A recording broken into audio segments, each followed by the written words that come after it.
Bernadette déclare qu'il y a du Chirac dans NKM. D'ailleurs, l'ancien président la surnommait l'emmerdeuse. Polytechnicienne, décalée au franc-parler, la députée de l'Essonne se lance dans la primaire Les Républicains. Et elle est ici pour nous en parler. C'est Nathalie Kosciusko-Morizet.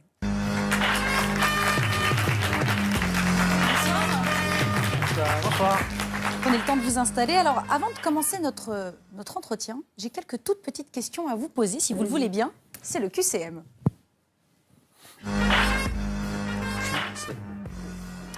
Alors, obliger les candidats à la primaire à faire la chasse au parrainage, c'est normal, inéquitable ou absurde? C'est surtout compliqué pour vous. On va y revenir. Ce qui est normal, c'est qu'il y ait des conditions. Pour éviter les candidatures farfelues. Ce qui est inéquitable, c'est qu'on les change au cours de route. Expliquez-nous comment ça s'est passé hier soir.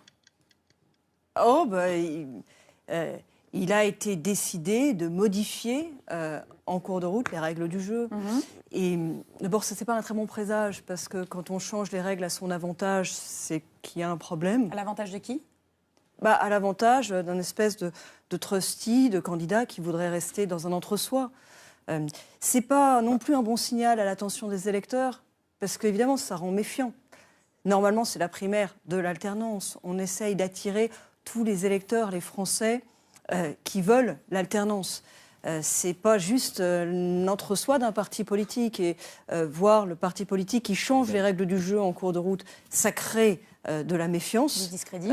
Bref, je trouve que c'est pas un bon signal. Pardonnez-moi, il faut expliquer aux gens que c'était pour interdire les parrainages d'élus de gauche. Il me paraît normal, à moins de supprimer la primaire. Moi, vous savez, je suis contre la primaire. C'est contre la Ve République, la primaire. Puisque, effectivement, on met l'élection présidentielle dans le parti. Donc ça, on sera d'accord. Mais à partir du moment où vous acceptez le principe de la primaire, vous ne pouvez pas dire qu'il y a des parrainages d'élus, des Verts ou des socialistes qui vont vous permettre d'être candidate. Ça, c'est inadmissible pour les électeurs. Sauf que, si vous voulez, ça avait été débattu il y a un an. Parce qu'en fait, d'accord. Les règles de la primaire, elles ont été fixées. Ils sont un peu lents aux Elles ont été républicains, fixées il y a un an. Et il y a un an, on a débattu des règles d'accès à la primaire. Et on a dit, voilà, il faudrait 2500 adhérents, les Républicains, qui marquent la proximité avec la droite et le centre. Et puis 250 grands élus, du profil de grands élus, en fait, qui peuvent parrainer pour l'élection présidentielle. Et ceux-là, on ne leur demande pas d'appartenance partisane, parce que c'est le pilier des 2500 adhérents les Républicains qui marquent l'appartenance partisane. Les autres, c'est pour marquer la surface politique. On en a débattu. À l'époque, moi je le sais, parce que j'étais numéro 2 du parti, j'ai participé à ces réunions. On en a débattu et on a choisi ça et on l'a validé. Et un an après, pour écarter en fait une sensibilité politique, pour faire le tri, on change les règles du jeu. Moi, je dis seulement que changer les règles du jeu en cours de route, c'est pas envoyer un signal de confiance. Mais est-ce que vous comprenez, par exemple, Frédéric Pechnard qui dit c'est une idée un peu baroque d'aller chercher des voix à gauche? Est-ce que vous comprenez Brice Hortefeux aussi, qui a moqué ce... Il fallait pas l'accepter, alors. Vous pouvez dire, on peut avoir tous les débats qu'on veut sur le fond. Moi, je dis, si vous commencez à changer cette règle-là, laquelle vous changerez demain? Et d'ailleurs, hier, au bureau politique des Républicains, c'était frappant, il y a eu président du comité d'organisation de la primaire, président du parti, qui sont intervenus l'un et l'autre en disant « oui, peut-être qu'on changera encore la charte pour la primaire. » Ah bon, mais alors on s'arrête quand? Si vous voulez, on essaye, j'insiste.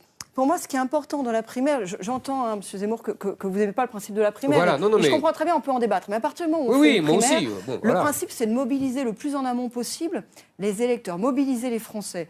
Vous vous souvenez, au moment de la primaire socialiste, on avait regardé avec attention combien il y en avait qui étaient... Ils avaient annoncé 1 million, il y avait eu 2,7 millions, 2,9 millions. Ça avait donné de la force aux candidats, ça avait donné du souffle.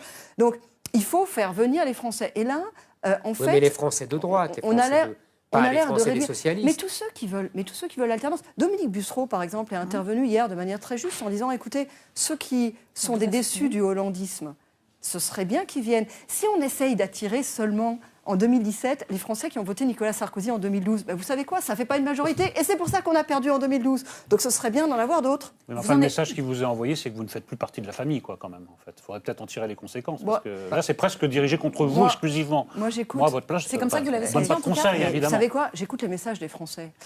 Moi, je porte dans la primaire une sensibilité politique qui ne reçoit pas en général le soutien d'Éric Zemmour, mais qui en reçoit d'autres et qui est pour le moment. Alors, ils sont tous sur le même créneau dans la primaire. On a des candidats qui défendent tous le même point de vue. Moi, j'en défends un autre. Par exemple, sur des questions comme le Nini. Bon, tous les candidats à la primaire ont été pour le Nini, pour renvoyer dos à dos le Front National et le Parti Socialiste. Moi, j'ai défendu l'idée qu'on ne renvoyait pas dos à dos le Front National et le Parti Socialiste.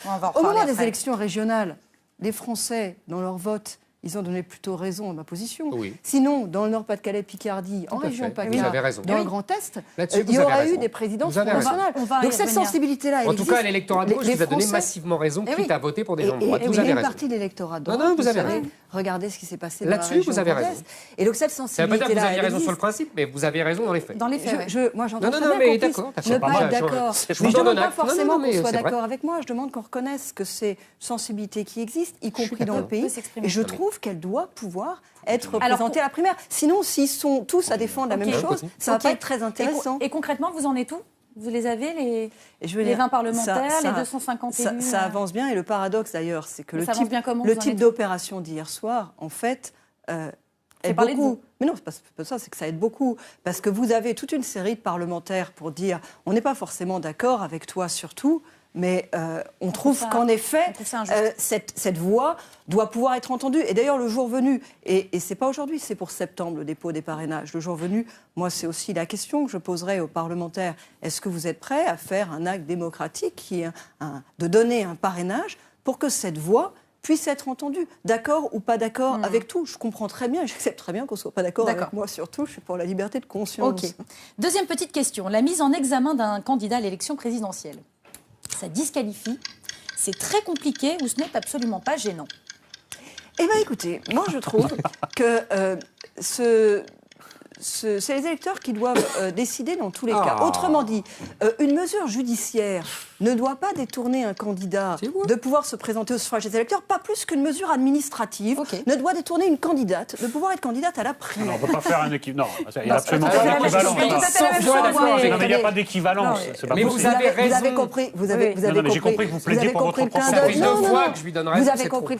Ce que je veux dire, c'est que le principe de l'élection, c'est que les électeurs tranchent. Moi, je suis d'accord. Et le principe de l'élection, c'est que les électeurs tranchent. Mais les électeurs, ils sont grands. Mais les électeurs, ce n'est pas les juges qui choisissent les candidats. Tant que c'est transparent, tant qu'on sait, ils choisissent. Je ne demande pas que ce soit les juges qui fassent les élections. Je demande juste qu'à partir d'une certaine gravité d'accusation, des accusations qui ne sont pas contestées sur le fond, mais juste sur la forme. On essaie d'échapper au procès par des vices de procédure. Il me semble qu'il y a une obligation morale à partir d'un certain degré. Il ne s'agit pas que les juges, c'est simplement la responsabilité morale de l'apprenti candidat. Mais attendez, Monsieur Molot, là, vous renvoyez à la responsabilité morale de chacun. Absolument. Ça, c'est le choix personnel du candidat. Moi, ce que je dis simplement, c'est que pour ce qui est des règles collectives... Mais c'est aussi la question, hein.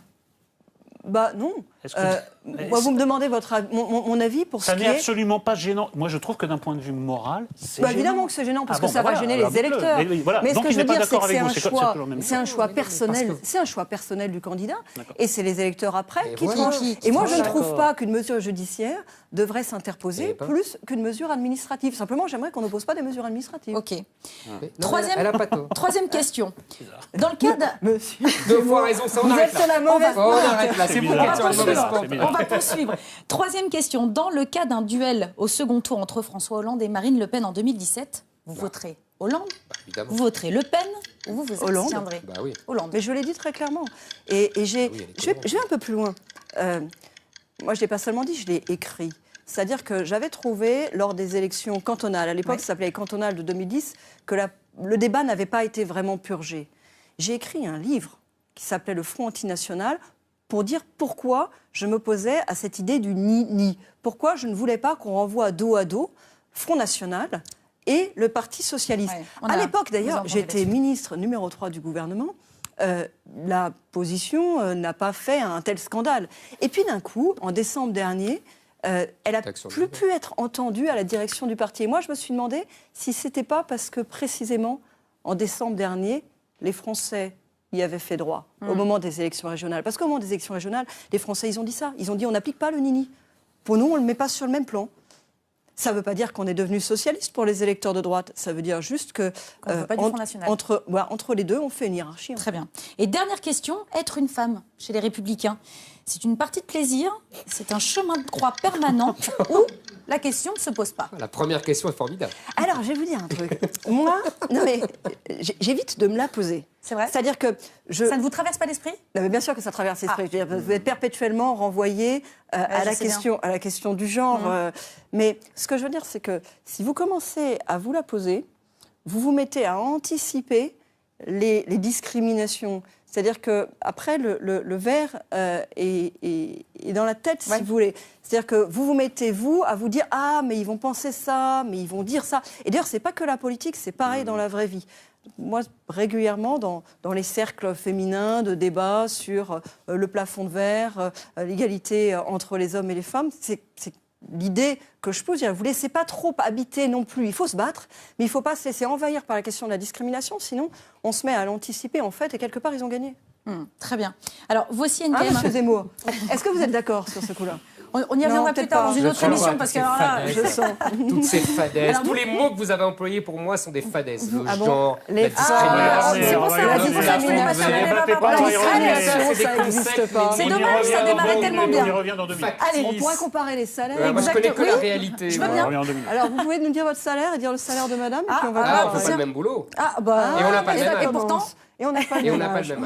vous voyez, c'est dur. Est-ce que vous êtes d'accord? Bon, on en parlera une prochaine fois. On voit ce que vous D'accord. essayez de faire, même que c'est Morizet. On voit bien ce que vous essayez de faire, mais ça ne marchera pas. Ça, c'est pas sûr, parce que ça commençait pas mal. Mais on s'en fout complètement. Voici. En général, des femmes en particulier. voilà. C'est Non, ça. c'est Mais pas voilà, ça. mais il en faut pour les On défendre. fera monsieur un Zemmour. débat une prochaine fois. Voici, vous avez le droit à votre anti-portrait. Le voici tout de suite, préparé par Amandine Collongette. Nathalie Kosciusko-Morizet, un nom pas évident à prononcer, moitié polonais, moitié champenois. J'ai un nom compliqué. Bon. C'est pas du vice, je suis née avec. Et tout comme votre patronyme, vous ne passez jamais inaperçu. Talons hauts, allure bourgeoise, cheveux dans le vent. Vous avez une coiffure hollywoodienne depuis cette campagne électorale. Pourquoi? Ouais, monsieur Tréhard, je ne fais pas de commentaires sur votre Pas de coiffure. commentaire là-dessus. Non, mais sur votre coiffure, moi ça m'intéresse pas. Vous êtes en train de manger mon temps d'expression sur mon projet. Je voudrais parler de mon projet pour Paris, monsieur Tréhard. Et oui, bien plus intéressant que votre physique, votre front parlé, une marque de fabrique, le style NKM, vous dites trop facilement ce que vous pensez. Elle emploie souvent un langage fleurien, Nathalie Kosciusko-Morizet. C'est ce qui la singularise aussi, c'est-à-dire qu'elle est son filtre. Voilà, elle va dire si c'est comme ça sera comme ça sera pas autrement, elle va pas mettre les formes, on va dire. Et les premiers à en pâtir, ce sont vos petits collègues républicains. Et oui, vous n'êtes pas tendre avec eux, on s'en souvient. Il y a eu ce jour où vous n'avez pas hésité à dénoncer la lâcheté de Jean-Louis Borloo et Jean-François Copé. Je peux pas vous dire que ça m'a pas fait de peine. C'est que quand on est injurié, on a toujours un peu de peine. Enfin écoutez, c'est excusé, donc l'incident est clos. Dernière fronde en date, votre critique du nini de Nicolas Sarkozy au régional. Croire que le parti se renforce en s'épurant, c'est une vieille idée stalinienne. NKM et Sarko. Compliqué à dire où en sont leurs relations. Ça a été en dents de scie pendant toutes ces années où ils ont travaillé ensemble. Depuis, le président vous a débarqué, il vous boude. Peu importe, vous semblez n'avoir besoin de personne et ne pas être touché par les sobriquets désagréables que l'on vous donne. Faux folle pour le maire, tête de mule pour Nicolas Sarkozy, dingue pour Jean-François Copé. Sympa. Et vous foncez tête baissée dans la course à la primaire. Mais NKM, n'êtes-vous pas au fond un peu seul? Il fallait en quelque sorte qu'elle se désolidarise, qu'elle s'éloigne de Nicolas Sarkozy. Pour avoir ce positionnement qu'elle a aujourd'hui, c'est vrai, particulier, un peu solitaire. On ne connaît pas aujourd'hui de députés, de parlementaires qui se disent NKMistes, comme il y a des sarkozystes, comme il y a des juppéistes, comme il y a des leméristes. Enfin, difficile quand on pense à vous d'oublier vos envolées lyriques qui vous jouent parfois des tours. Il y a eu les moments de grâce dans le métro parisien, puis cette cigarette fumée avec des SDF. Mais vous ne vous laissez pas abattre, vous ne manquez pas d'ambition. Je voudrais pas être agressif, mais j'aimerais rentrer dans le parking. Peut-être grâce à votre CV polytechnicienne service militaire de la marine à Djibouti.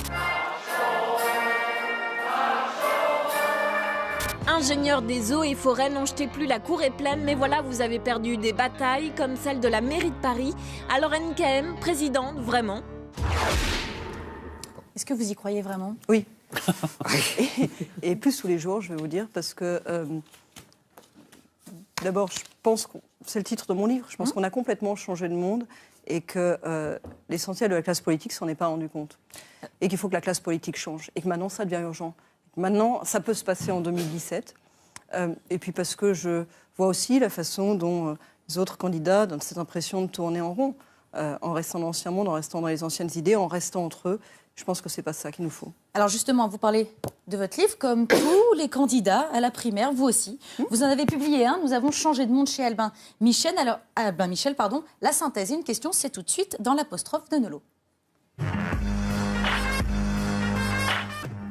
Alors, Madame Kosciusko-Morizet, la première phrase de votre livre nous renseigne sur ce qui vous distingue de la plupart de vos concurrents à la primaire des Républicains. Je vous cite, « Quand j'ai participé à ma première élection en 2002 à 29 ans, alors on fait un rapide calcul mental, oui, vous êtes jeune, mais d'être jeune serait-il tout ce qui vous sépare de vos rivaux plus âgés, à l'exception récente de Geoffroy Didier ?»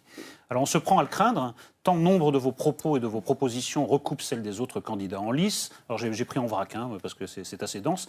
Réforme du statut de la fonction publique, on a déjà lu ça ailleurs. Réforme de l'immigration familiale, nécessité d'un choc fiscal, tout le monde est pour. Ubérisation de la société, c'est également chez Juppé par exemple. Rappel de l'importance de définir une identité française, nécessité pour l'individu comme pour la collectivité de connaître ses racines, rétablissement de l'autorité, tous les candidats en lice sont pour, baisse des dépenses publiques, c'est également vrai pour ça, refondation de l'Europe, etc. Mais il faut aussi reconnaître que vous abordez des sujets peu explorés par les autres prétendants. La France a raté le tournant de l'automisation, écrivez-vous, il s'agit à présent de ne pas faire la même erreur avec l'économie numérique et l'économie collaborative. Autre originalité, le féminisme, auquel vous êtes la seule à faire place, et d'après ce qu'on a vu, c'est pas très étonnant, et l'université, au sujet de laquelle vous en appelez à une révolution sur la question de la sélection et de la gratuité des droits d'inscription. Bon courage, Madame Kosciusko-Morizet, c'est le genre de mesure qui met des millions de jeunes dans la rue. Et dans une moindre mesure, vous êtes une des seules à insister à ce point sur l'écologie. Et également, vous êtes une des rares à prôner, à être plutôt contre le nini. Alors, parmi les surprises du livre, un jugement assez mesuré, en tout cas plus mesuré que je ne m'y serais attendu sur Patrick Buisson, auquel vous reconnaissez au passage d'avoir une vision. Et également, parmi les surprises, l'apologie de l'assimilation comme modèle d'intégration. Et le livre se clôt par un éloge du pouvoir féminin comme subversion ultime, tout comme il s'ouvrait par la première raison de voter pour vous, vous êtes jeune, il se termine donc par la seconde raison de voter pour vous, vous êtes une femme. Alors moi, ça appelle deux questions pour moi, vous finissez par ça quand même.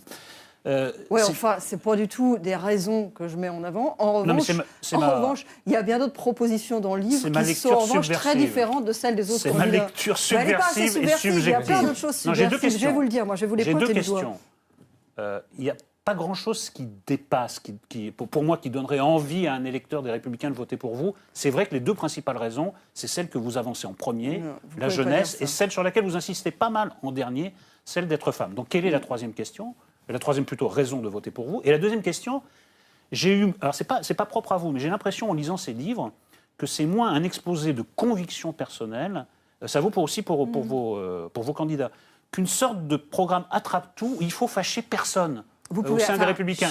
Ni la veine centriste, ni la veine droitière, et j'y vois un effet très pervers des primaires. En fait. Voilà les deux questions. Je ne veux pas mettre en doute le fait que vous l'ayez lu, mais à vous entendre, franchement, j'y crois pas. Parce que mon livre... Je résume. Bah oui, mais complètement à côté. Très mauvaise note, élève Nolot. Ah ouais. C'est un livre. Corrigez-moi. C'est un livre sur l'idée que le monde a complètement changé. La société, l'économie, et que la politique, elle, n'a pas changé. C'est-à-dire la politique est restée engoncée dans ces vieux clivages, ces vieilles catégories de pensée et ces propositions qui sont toujours les mêmes. Mais regardez les miennes. Par exemple, je suis la seule à parler de comment on fonde un islam de France. Je suis la seule à parler de macroéconomie. Personne ne parle de macroéconomie. Écoutez, non, l'islam de France, la réforme... J'entends aucun débat. D'ailleurs, je vois que mes propositions font débat sur le sujet. Je trouve ça plutôt intéressant qu'on en parle. Ça fera avancer, je l'espère, les choses. Je suis la seule à parler de macroéconomie. La plupart des candidats considèrent comme acquis la politique qui est menée en Europe à ce sujet et on ne bouge pas sur la question. Je suis la seule à proposer l'idée que la droite comme la gauche ont failli en faisant des petites réformes. Je crois plutôt que c'est vous qui n'avez pas vu les livres de vos candidats. Je vais vous donner des exemples très concrets. Ils veulent tous la retraite à 65 ans. Moi, ce que je crois, c'est qu'il faut la faire parce qu'il y a des problèmes d'équilibre du régime. Mais de toute façon, ça ne suffira pas. Ce qu'il nous faut, c'est la retraite à points. La retraite à points, elle est à la fois plus juste, elle est à la fois plus transparente, elle permet plus d'agilité. Parce qu'en fait, à terme, avec la retraite à points, vous n'avez pas la même durée pour tout le monde. Vous avez du choix pour les personnes. Deuxième exemple, moi je pense qu'ils sont tous dans une société à l'ancienne, une vision très verticale du pouvoir, dans laquelle on vous dit ce que vous allez faire, comment vous allez le faire. Et je crois qu'aujourd'hui, notamment avec le numérique, avec la façon dont la société se transforme, dont nos valeurs sont transformées, mais prenez l'économie numérique, ça ne veut rien dire. Il y a des valeurs qui vont avec. Je pense qu'on est dans une société dans laquelle on est en quête d'autonomie, on est en quête d'indépendance. Par exemple, ils s'obsèdent tous sur la question des paramètres et du reparamétrage des CDI, des CDD. Moi, je crois que le vrai sujet aujourd'hui, c'est le développement du travail indépendant. Et en matière de travail, l'essentiel de mes propositions vont pas seulement à l'entreprise individuelle. Le développement du travail indépendant. Du monde du travail. C'est pas seulement ça. C'est je dis que hier, vous aviez un CDI toute la vie avec la même entreprise. Puis progressivement, on est passé dans un système dans lequel vous enchaîniez les CDD avant un jour d'avoir un CDI. Demain, vous allez avoir même pas plusieurs patrons successifs, vous aurez plusieurs patrons en même temps. Vous aurez le salariat le matin, vous serez en train de créer une entreprise en même temps. Vous aurez plusieurs façons. Et notre enjeu, un des enjeux, ça doit être de faire que ce soit en sorte que ce ne soit pas la catastrophe, que ce ne soit pas l'effondrement de notre protection sociale. Écoutez, moi, je suis la seule à en parler, je n'entends aucun autre candidat en parler, et je pense que c'est des sujets qui sont dans la société et qui ne sont pas dans la vie politique. Et sur la deuxième question, vous ne pensez pas qu'il y a un aplatissement du débat parce qu'il faut faire des programmes un peu attrape-tout? C'est ça que je vois dans tous les livres que je lis. Je ne suis pas sûre, parce que quand je propose sur la question, par exemple, vous parlez des universités, quand je propose sur la question des universités de faire tomber 2 tabous, qui sont des tabous, d'ailleurs regardez la réaction de M. Zemmour qui était intéressante, il y a tout ça de Vaquet, qui sont des tabous de la droite française. J'en ai parlé, de Vaquet, tout le monde s'en souvient, qui sont des tabous de la droite, notamment de la droite, parce que c'était cette époque-là.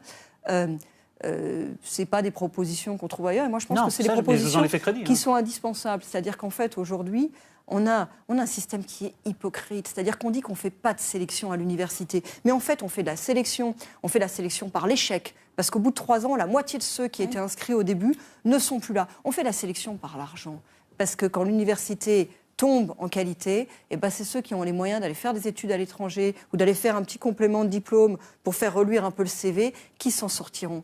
Donc, il y a une hypocrisie à dire qui est vraiment de gauche, à dire qu'on ne fait pas de sélection. Et en fait, derrière, il y a un dispositif qui est profondément antisocial. C'est un vrai débat. Il y a une hypocrisie quand même. Et d'ailleurs, le système américain qui est basé sur l'inverse est en train d'être sérieusement contesté. Mais je ne propose pas un système américain. Je propose un système dans lequel, par exemple, sur les droits d'inscription, vous avez une modulation en fonction des revenus, avec un minimum de boursiers obligatoire. C'est-à-dire qu'on dit à une université, on lui laisse de l'autonomie, la vraie autonomie. On a fait l'autonomie des universités, mais on n'est pas allé au bout.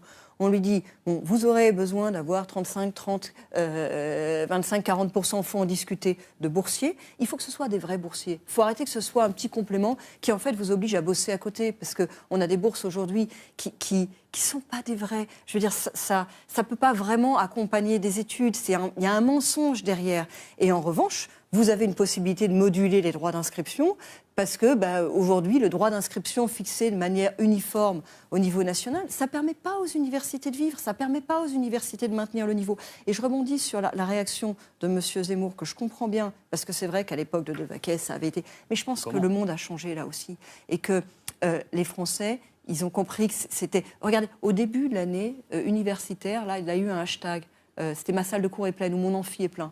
C'était tellement bondé dans les universités, vous vous souvenez, que les élèves eux-mêmes se sont mis à protester et à dire c'est pas des conditions de travail possibles. Ça a toujours été le cas. Ah non, mais ça, c'est une contestation qui monte dans l'université aussi, y compris du côté des profs. Je vous écoute, moi, j'ai reçu le soutien d'un certain nombre de profs sur cette initiative. Je vous écoute depuis longtemps et je pense que, en fait, vous avez un problème d'identité. C'est-à-dire que, d'abord, on parlait de vos relations avec les Républicains. Nolo vous disait que vous êtes de la famille et tout. Moi, je pense que pour les électeurs de droite, vous êtes quelqu'un de gauche, et pour les électeurs de gauche, vous êtes une bourgeoise. Donc déjà, ça pose un vrai problème. Vous êtes chez vous nulle part.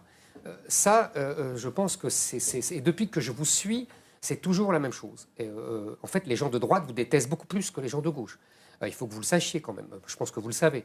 Ceux de droite que vous fréquentez, j'en doute pas, monsieur Zemmour. Mais c'est une droite un peu particulière. La droite, vous savez, d'après les sondages, on en a parlé déjà avec Nolo, 80% des électeurs UMP, enfin républicains comme on dit aujourd'hui, sont très près de toutes les thèses que je défends. Donc ne dites pas les gens que je fréquente seulement. C'est pas 4 personnes, hein, c'est des dizaines de millions de gens. Je suis sûr que vous avez plein d'amis. Non, mais si c'est ça le problème, vous êtes trop bonne.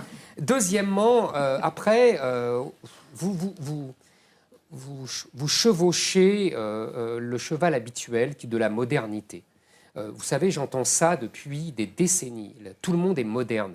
La République moderne, pas le mot disait moderne, Chevènement, mais moi très peu, parce que justement il est daté. Mais c'est une moderne, oui, mais voilà, on est bien d'accord. En général, la modernité, le mot moderne, c'est il correspond à une époque. On est bien d'accord. Mais ça ne veut pas dire qu'il ne faut pas être contemporain, qu'il ne faut pas voir le monde changer autour de soi. Oui, mais et l'accompagner quand on fait de la politique. Non, mais d'accord, mais vous secouez beaucoup de mythes. Par exemple, quand vous dites oui, c'est fini le salariat, le matin on sera salarié, puis après on sera indépendant.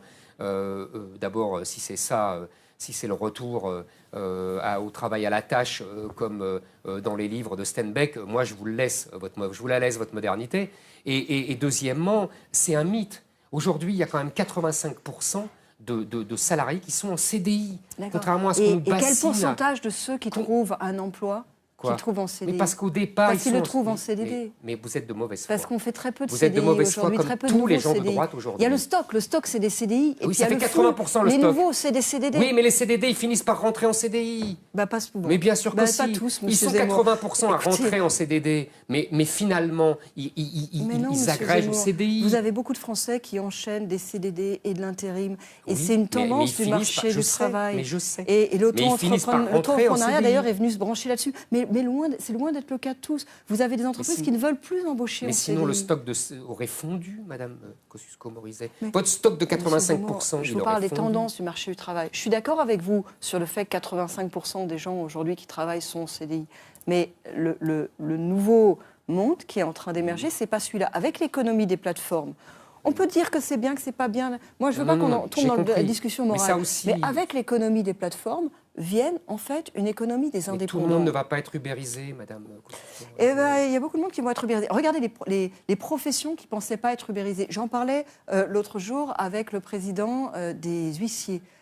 Ils se disent qu'ils vont être ubérisés. Voilà, il n'y a pas de profession plus traditionnelle. Vous regardez ce qui se passe dans le milieu des avocats, avec les nouveaux sites Internet qui sont en train d'émerger. C'est-à-dire, vous regardez ce qui se passe dans le milieu de l'assurance. Ça, c'est de l'automédication. C'est ce que disait Monsieur Nolot, a relevé ça dans mon livre, et je le remercie parce que c'est un point auquel je tiens beaucoup. On a raté la grande vague automatisation. On a raté cette révolution industrielle de la robotisation. On l'a raté, on n'a pas bien investi, l'Allemagne a été bien meilleure. On a pensé qu'en n'investissant pas dans la robotisation, on allait protéger l'emploi. On n'a rien protégé du tout. On a perdu notre compétitivité. Il y a des pans entiers de notre industrie qui se sont effondrés. Aujourd'hui, on est devant une nouvelle vague. C'est celle de l'ubérisation. C'est celle de la numérisation. Elle n'attaque pas l'école bleue, elle attaque l'école blanc. Elle attaque d'une certaine manière la classe moyenne. Les gens qui ont un métier avec une part intellectuelle, mais pas très qualifiée. Éventuellement répétitive. C'est pas seulement une question de qualification. Oui, une part intellectuelle répétitive, donc qui peut être prise en compte par ce qu'on appelle une learning machine, par exemple. Ceux-là peuvent être ubérisés. Mais vous savez quoi? C'est une grande part de la classe moyenne. Donc c'est un risque d'avoir une société qui se distend comme ça. Vous savez, la société, elle s'est déjà distendue avant, et je ne vous ai pas attendu pour la regarder. La société, elle s'est distendue parce qu'il y a des inégalités majeures depuis 20-30 ans, parce que la mondialisation a fabriqué... Mais ça, c'est nouveau. Oui. Et on a moyen, si on prend maintenant, d'en faire une chance plutôt qu'un inconvénient. En tout cas, si on ne le regarde pas, on est sûr de se retrouver avec la guerre partout, comme entre Uber et les taxis, et pas de solution pour personne. Il y a quelque chose qui m'amuse chez vous. Vous passez votre temps à dire que vous êtes donc moderne, que vous détestez les réactionnaires. J'utilise jamais ce mot-là, monsieur. Contemporaine, si vous préférez. Oui, je n'aime pas les réactionnaires. Bon, je suis assez anti-réac, de droite et de gauche d'ailleurs. Voilà, vous détestez les réactionnaires. Sauf que quand je vous lis, vous êtes pour le retour de la sélection à l'université, pour l'autorité dans l'État, pour l'assimilation. Je crois qu'il n'y avait plus que moi qui était pour l'assimilation. Donc là, je suis content d'avoir un soutien. Parce que vous savez ce que c'est que l'assimilation. Ce n'est pas l'intégration et c'est encore moins l'inclusion, chère madame. Vous le savez. L'assimilation, ça veut dire devenir le même. Et ça, il n'y a plus personne qui désire ça. Plus réactionnaire que tout ce que je viens de dire, il n'y a pas. Très contestable. Non, moi je suis pour. Mais au moins... Le mot... Il y a une querelle, d'ailleurs, je le dis dans mon livre, il y a une querelle théologique sur les mots assimilation et intégration. C'est pas la même chose. Et il faut regarder précisément ce qu'on met derrière. L'assimilation, ça veut dire se retrouver retrouver sur l'essentiel. Ça veut dire Non, se pas retrouver du sur ce qui fait Pas du société. tout. Ça, c'est Ça veut pas dire devenir... Ça, c'est l'inclusion. Ça veut pas Se dire... retrouver non, sur mais non. et faire ça veut pas France dire aussi, devenir et les faire mêmes. c'est Mais du attendez, pipeau, ça, madame. mais attendez, rentrons dans le détail. L'assimilation, je sais ce que c'est, moi. Rentrons dans le détail. Moi, je suis non. pour une société de liberté, aussi bien sur les questions d'économie que sur les questions Alors, de vous n'êtes pas société. pour l'assimilation. Et troisième pilier, je considère que la liberté, ça se défend. Et donc, ça m'amène à avoir des positions plutôt strictes sur les questions régaliennes, parce que je considère que la liberté, ça se défend. La plupart de mes concurrents sont, pour moi, d'un libéralisme unijambiste. Et ça, je trouve ça inquiétant, parce que je trouve ça assez chinois, c'est-à-dire que c'est chinois au sens de la société chinoise. C'est-à-dire qu'ils sont libéraux sur les questions économiques, et puis alors quand on vient en question de société, ils deviennent très conservateurs. Mais moi, penser qu'un chef d'entreprise sait ce qui est bon pour sa société, et que vous-même, particulier, ne sauriez pas ce qui est bon pour votre vie, je trouve ça... non, mais vous avez 1000 fois raison. En plus, vous êtes cohérente, puisque moi, je dis toujours aux gens de droite qu'ils ne comprennent pas que le marché qu'ils bénissent en matière économique a des conséquences sur les relations sociales et sur les relations, la famille, l'évolution du mariage pour tous, etc., etc. Donc tout ça a un lien, je suis 1000 fois d'accord avec vous. Mais ne venez pas dire dans ce cas-là, ne venez pas dire que vous êtes pour l'assimilation. Vous êtes contre l'assimilation. L'assimilation, vous utilisez le même mot. Oui, non, mais ou alors vous ne comprenez pas ce que c'est. Ou alors ne venez pas dire. Monsieur Zemmour, c'est pas parce qu'on n'est pas d'accord avec vous qu'on ne comprend pas. L'assimilation n'est pas forcément de la contrainte. L'assimilation, et c'est ce que j'écris précisément. Non, l'assimilation, et c'est ce que j'écris précisément, pour moi, c'est l'idéal républicain. L'idéal républicain, c'est l'intégration. Non, l'idéal républicain, c'est la République, c'est l'assimilation. Seulement l'assimilation. Pour moi, l'idéal républicain, c'est l'assimilation. Mais l'assimilation, c'est pas comme Monsieur Zemmour le dit, d'être exactement comme Monsieur Zemmour le dit, comme 150 ans d'histoire de la République l'a fait. Là, en l'occurrence, c'était vous qui le disiez à l'instant, c'était pas 150 ans d'histoire de la République qui était sur le plateau. Je vais vous donner un exemple. Madame, je vais vous donner un exemple d'assimilation. On peut être d'accord. Non, je vais vous donner un exemple qui s'est fait pendant 2 siècles, que j'ai déjà donné à Nolo 10 fois. Ici, c'est très simple. Pendant 2 siècles, la République a imposé le choix des prénoms. Il fallait choisir le prénom de son enfant dans le calendrier, c'est-à-dire un prénom qu'on appelait français et qui était en fait chrétien. Les générations d'immigrés ont appliqué scrupuleusement cette règle d'assimilation républicaine. Depuis 30 ans, tout le monde a envoyé valser ça, et la loi... Et pas seulement les populations immigrées. Et les populations immigrées en premier, les populations populaires avec Kevin et compagnie, et la loi a reculé, la loi a renoncé. C'est breton. Mais... Ah, si, c'est vrai. Alors là, pour le coup... N'en parlons pas de Kevin. Mais attendez, c'est scandaleux d'appeler son fils Kevin. C'est quoi votre problème? Et Eric, vous savez ce que c'est scandinave. Et alors, vous portez un nom scandinave. Et en plus, vous êtes brun. Eh bien oui, alors. Justement, c'est la France. Quelque chose qui s'est passé. C'est ça la France, justement. Eh bien voilà, je vous dis pas autre chose. Non, justement. Mais vous n'avez pas compris ma question. Ça fait des décennies... Attendez, je crois que j'ai compris votre question et je vais y répondre. Si vous voulez. Ça fait la France s'honore d'avoir su accueillir et faire place à des générations successives, dans lesquelles vous avez trouvé les républicains espagnols, vous avez trouvé les immigrés italiens qui sont venus en très grand nombre. Ils sont repartis en très grand nombre aussi. Oui, il y en a quand même qui sont restés, M. Zemmour. 2 tiers, selon M. Milza, je vous apporterai les chiffres. Vous avez trouvé les juifs allemands et les juifs ashkénazes. Vous ne répondez pas à ma question. Les prénoms. Et ils sont tous venus. Et pour moi, ils se sont assimilés. Oui. Et ça n'empêche pas d'avoir des différences. Vous allez dans... Mais répondez à ma question sur les prénoms. Non, parce que ça, je viens de vous répondre. Ça, c'est parce que. Ça ne veut rien dire. Non, ça veut rien dire. L'assimilation, c'est les prénoms. Vous avez attaqué Kevin. Il n'y a plus d'assimilation depuis 30 ans. C'est pas assimilé de s'appeler Kevin. C'est parce qu'il m'a dit qu'il n'y a pas que les familles musulmanes. Et donc, il n'y a pas que Mohamed. Donc, j'ai dit oui, il y a aussi Kevin. C'était une formule. Donc, mais vous n'avez pas répondu à ma question. Non, c'était pas. Oui, une formule et une connerie. Parce que Kevin n'est pas associé. Alors, avançons un petit peu. Je voulais montrer simplement qu'il y a incompatibilité entre la conception libérale de la société de Mme Kosciusko-Morizet et en général, et l'assimilation. Monsieur Zemmour, je vais vous retourner l'argument. Je pense qu'il y a quelques siècles, il n'y a personne qui s'appelait Eric en France. Pourquoi? Parce que c'était un prénom scandinave. Et vous savez quoi? Aujourd'hui, c'est devenu un prénom français. Non, rien à voir. Non, mais 2 choses. C'était le calendrier, dans le calendrier depuis des siècles. Et un Saint-Éric? Bah oui, depuis des siècles. On vérifiera. 2 choses. Pas connaissance, mais c'est possible. Oui, on ne parle pas de la même chose, mais c'est vous, j'ai voulu préciser. L'assimilation, selon Éric Zemmour, c'est l'oubli de soi-même, la dissolution. Non. Je donne un exemple personnel. Si, pour une raison quelconque, je venais à vivre dans un autre pays, il y a quelque chose de français qui resterait en moi. On ne peut pas être complètement dissous. Mais oui, je resterai français. Je serai intégré. Je respecterai les règles, les lois du pays, mais je resterai français. Ce que tu prônes, c'est de la terreur. C'est que les gens doivent oublier ce qu'ils sont tout d'un coup. C'est ce qu'on a fait pendant des siècles. Moi, je suis pour l'intégration. C'est ce qu'elle a dit elle-même avec les républicains espagnols. Pour moi, l'assimilation, c'est pas ça. Pour moi, l'assimilation, c'est choisir une communauté nationale, adhérer aux valeurs de cette communauté nationale, en faire sa communauté nationale. Ça ne veut pas dire que vous êtes dissous. Mais personne n'a parlé, personne n'a voulu le dissoudre. Vous avez dit, il faut tous qu'on devienne les mêmes. Non, on n'est pas les mêmes. Assimilation, ça veut dire devenir les mêmes. On ne sera jamais les mêmes. Il ne reste plus beaucoup de temps. Je préfère aussi. Juste une chose, ce que je regrette aussi dans ce livre, c'est que l'exigence programmatique fait que il y a assez peu. Mais c'est pas un livre-programme, Monsieur Nolot. C'est-à-dire que je vois qu'on se mette d'accord. Ce qu'il faut faire, ce qu'il ne faut plus faire, etc. Bon. Non, il y a un ou deux chapitres qui parlent de mesures. Mais c'est un livre qui propose d'abord une vision de ce que doit être la politique, de ce que devient la société. C'est pas les 100 mesures, vous voyez, que font tous les candidats à la présidentielle et qui ne tiennent d'ailleurs jamais. Regardez François Hollande. Non, mais vous citez une phrase très profonde de Baudrillard. Moi, j'aimerais qu'il y en ait eu plus. Vous le citez. Il y a pas mal de citations. Nous sommes pris entre deux intégrismes, l'un populiste ou islamique et fondamentaliste, et l'autre libéral, élitaire, celui de l'universel et de la démocratie forcée. Et il veut un usage profane du sacré. Y a-t-il place entre les deux pour un usage profane de la liberté? Moi, j'aurais aimé en connaître plus plutôt que vos règlements de compte avec la gauche parisienne. En l'occurrence, il y a tout un chapitre sur cette question-là. Mais oui, j'aurais aimé plus, oui, sur ce chapitre-là. Il y aura peut-être un autre Non, mais pourquoi? C'est un travail d'un an. Mais non, je trouve ça masochiste. Je trouve ça plus fondamental. Non, mais je trouve ça plus fondamental. Et je veux votre réponse. Aimer ou pas aimer le livre. Un peu Cisco Morizet. Je veux votre réponse. Y a-t-il place pour un usage profane de la liberté?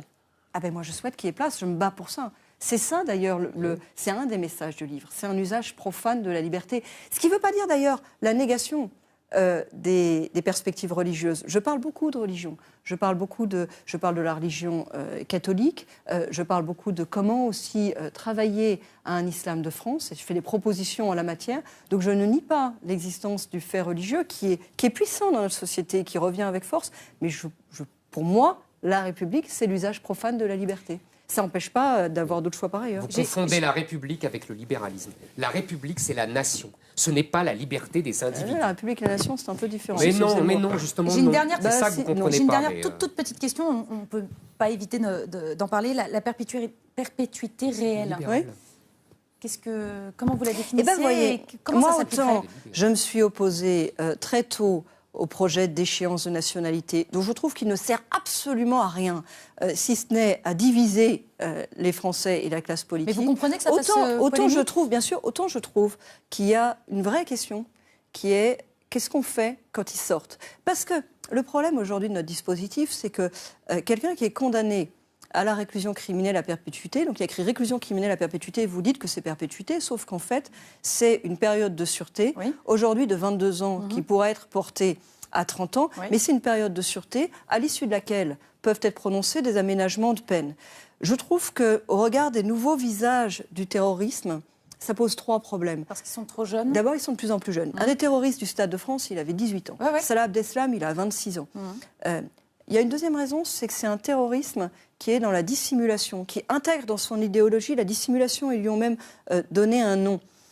Dans les années 80-90, ce n'était pas exactement la même logique. Alors vous me direz quel rapport? Le rapport, c'est que les aménagements de peine, ils se font notamment sur la base du comportement en prison. Et quand vous parlez avec tous ceux qui sont proches en milieu judiciaire ou carcéral, un comportement absolument... Un comportement parfait. Et donc, les aménagements de peine, ils en bénéficient. Et il y a un troisième problème, qui est qu'avec la médiatisation, et Daesh utilise de manière formidable les médias, de manière manipulation incroyable, avec la médiatisation, ils deviennent des icônes, ils deviennent des référents dans un certain milieu. Et donc, au moment de leur potentielle sortie, ils ont un pouvoir de nuisance, en quelque sorte. Vous comprenez qu'on puisse vous répondre que c'est une mort lente, quoi. C'est comme une peine de mort lente. Je ne suis pas d'accord. Moi, je suis opposée à la peine de mort. J'ai vu que certains disaient mais il faut aller plus loin, il faut la peine. Non, moi, je suis opposée à la peine de mort. Il faut être cohérent, il faut rétablir la peine de mort. Absolument pas. Moi, je suis opposée. Mais je suis opposée à la peine de mort. Et d'une certaine manière, je vous dis, pour moi, c'est une façon d'éviter la peine de mort. Parce que c'est vrai qu'il y a une demande forte vis-à-vis de l'horreur des crimes.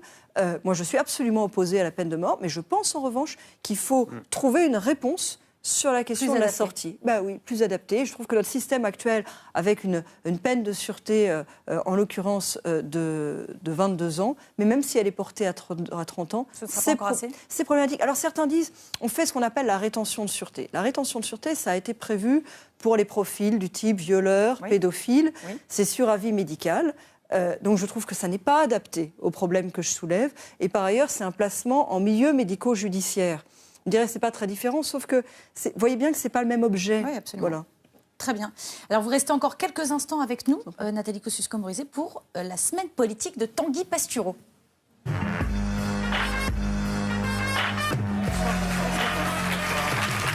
Bonsoir Tanguy. Bonsoir messieurs. Messieurs, dames. Bonsoir messieurs, dames. Autant pour moi, je vous oubliais Valérie, je ne sais pas ce qui ça. m'arrive. Et bonsoir madame. Voilà. Et maintenant que ces dames sont contentes, on y va.